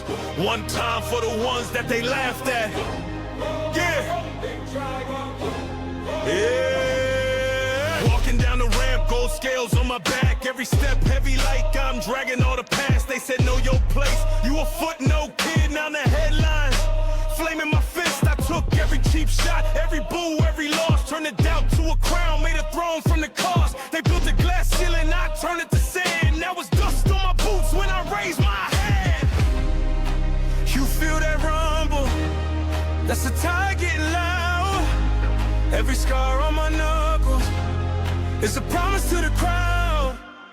I'm the golden dragon, breaking every chain. From the nosebleeds down to the barricade, they chant my name. I hear golden dragon. I don't bow, I don't fall from the fire, from the struggle I was born sitting gold. Ladies and gentlemen, he is the Golden Dragon, Kenta. Good evening, Kenta. Good evening, Lord Amadeus. Good evening, Ma'am Maeve or Madame Maeve. How's everybody doing right now? Doing good, doing Madam good. runs a So, different kind of show. what's that? I said a madam runs a different kind of show. Ah, Yeah, that's. At any rate, Kenta, we are yes, one night sir. away. First of all, let's talk about the match between you and Lars Hellstrom. Explain to me what this is all about. Well, basically, this young blood try to make a like it's supposed to be like a family feud between Ken Costa and him, and Ken beat him, and I believe in the last pay per view, and he's taking it out on all of AD. And you know I've already got enough.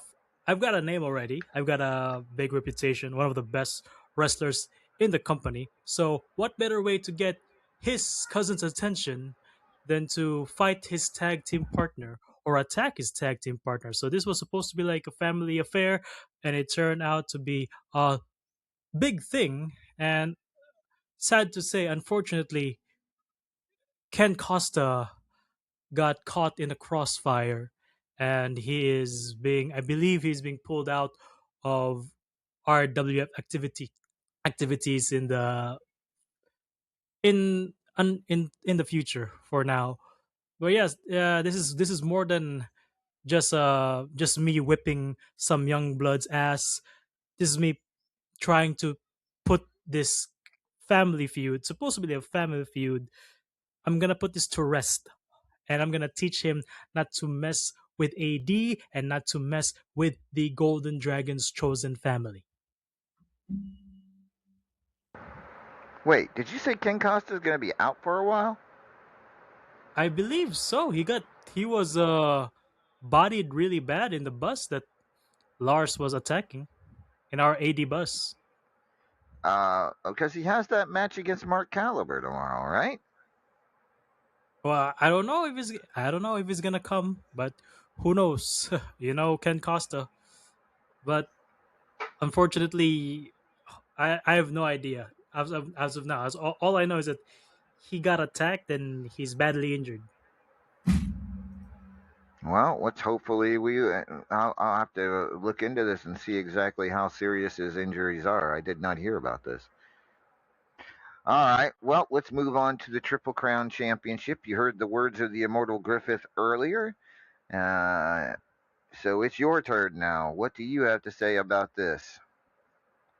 I believe this is gonna be a ass whooping of the ages for me because these two have good history, and I believe I'm gonna get tag teamed by both of them. Kinky. With that being said, I'm gonna fight for it. As you know, I'm on the goal. My goal right now is to pad my resume, and Triple Crown is one of the hardest titles to win in RAWF, and I would be damned if I don't go out swinging. And as Mr. Griffith put it, he wants to come out the way he came in. Unfortunately, the Golden Dragon wants to come out holding the Triple Crown belt and, you know, build my legacy in RWF as the Immortal Slayer. Wow. All right. Well, them's fighting words to say the least. We'll see what happens. If you're are successful, it'll be a hell of a match. I look forward to it. Any final thoughts you before Philadelphia Freedom, Kenta? I'm gonna kick Lars Hellstrom's ass so hard that he's gonna stop. He's gonna wish that he stopped when Ken Costa, I believe, buried him alive last pay per view. Correct? Or Mm-hmm. yeah, I'm gonna kick him so hard in the head that he's gonna wish that he stopped bugging Ken Costa after he buried him alive last month in the pay per view, and hopefully, I'm going to walk out as Triple Crown champion. You better believe that. Now have a golden day, everybody. Ladies and gentlemen, the Golden Dragon, Kenta, his final thoughts before his big Triple Crown Championship match tomorrow night, as well as his match with Lars Hellstrom. Thank you, Kenta. Next up, ladies and gentlemen, we talk to the red-necked one himself. He's got himself a match. We'll talk to him about that right now. Ladies and gentlemen, please welcome.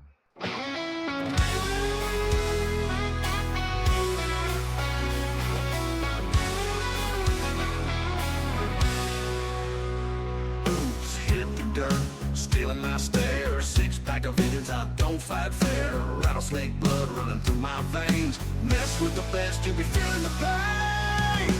I'm a renegade, born a brawl, raised on rage. Knuckles up, I set the stage. Drinking beer and kicking pain. Ain't no cage can hold my name. A redneck avenger, don't need no crown. But you best believe I run this town. From back road bars to the square circle, ain't no rules when I raise this hurdle. I don't tap out, I don't back down. You cross my line, you're going down. Ladies and gentlemen, he is the Redneck Avenger. Good evening, R.A. Good evening, LA. How is everyone? Happy Independence Day.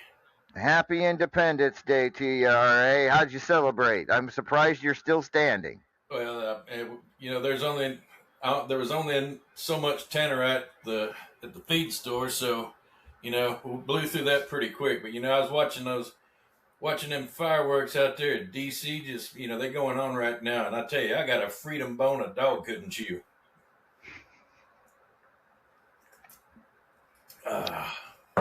Alrighty. Enjoying a little bit of whiskey in one of those charred wooden glasses. You can't beat that with a stick. So I'm doing pretty damn good this 4th of July. Well, good.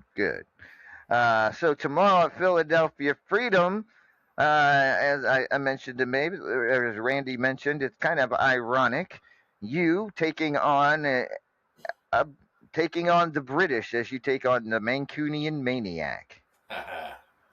sounds fitting. If we didn't get the U.S. versus England match on the 4th of July, we at least got this. So we're going to rock it down.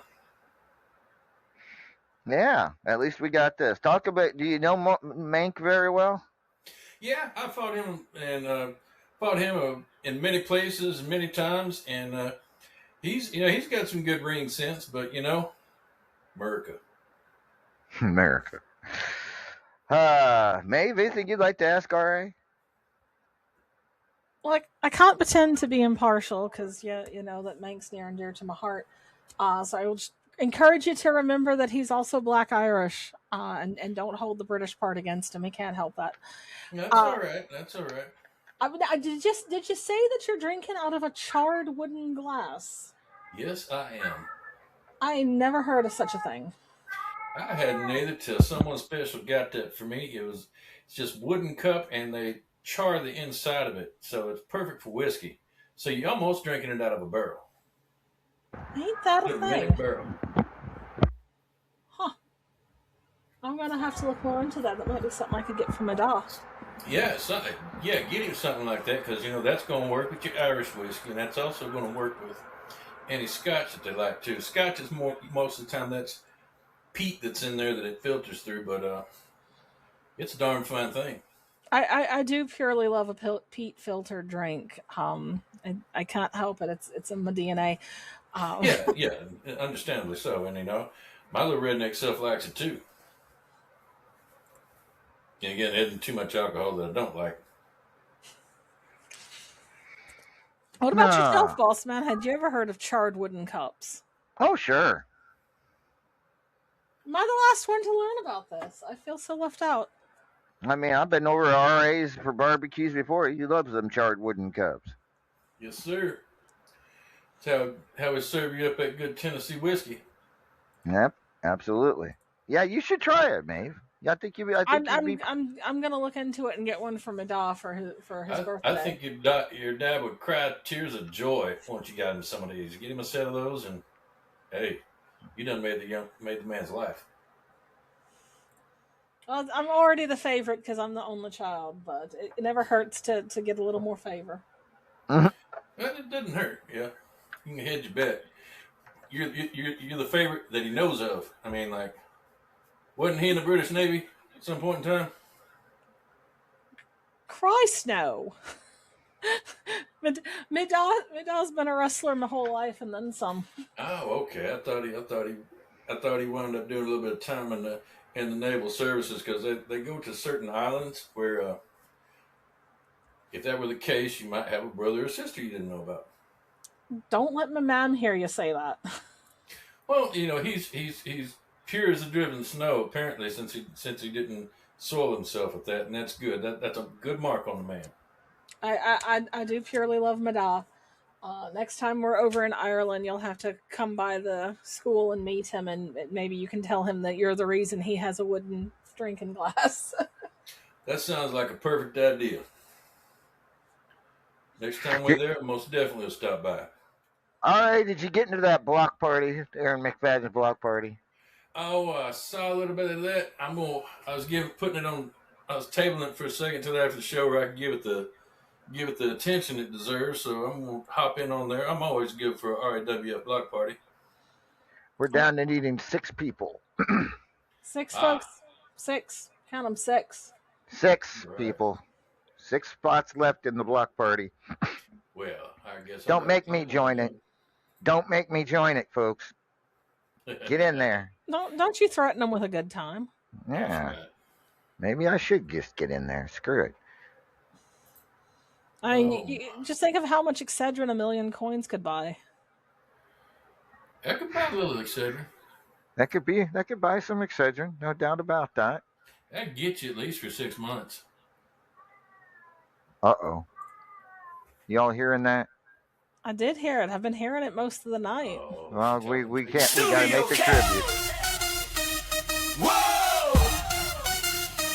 Studio Cat!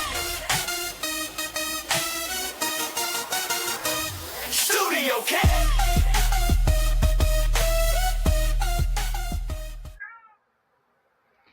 There you go. Studio Cat live here in Philadelphia. Yeah, I feel honored that Studio Cat came by and graced us with his presence during my segment. Say that again?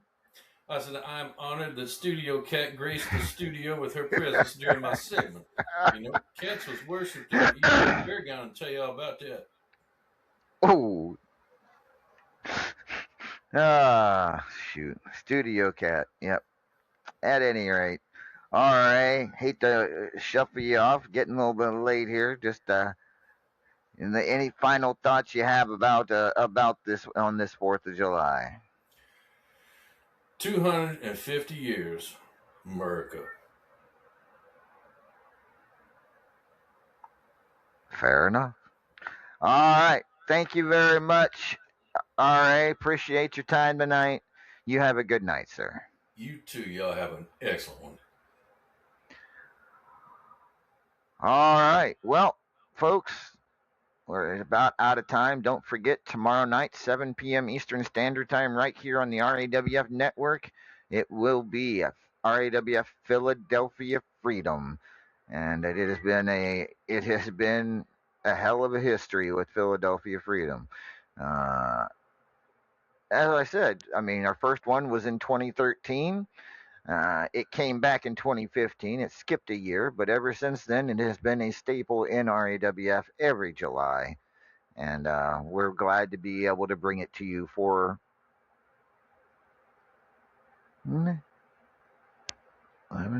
13th time. This is the 13th Philadelphia Freedom here. So that's amazing. Can you believe we've had 13 of them, Maeve? I know you haven't been there for all I mean, of it them. makes sense because we just got done with our 13th Immortal as well. Yeah. Or, excuse me, the 12th one, because apparently the first one didn't count. You know how often 13. I have to hear that. 13 is one for each colony that became a state. Oh, wow. 250th anniversary. There you go. Oh. Now, see, that's what a history buff, only a history buff like RA could come up with something like that. All right. Well, folks, we appreciate your time tonight. I think we're going to call it an evening. I got a big day tomorrow getting ready for Philadelphia Freedom. We will, again, be here on air at 7 p.m. Eastern Standard Time. 7 p.m., mark it down. We're doing it early. Doing it early because the manager's got to work on Monday and can't be staying up to ungodly hours on a Sunday night. So we will see you all tomorrow night. This has been RAWF After Hours on the RAWF Radio Network. Maeve, anything you'd like to say in farewell? Something San Diego. Works for me. Good night, everybody.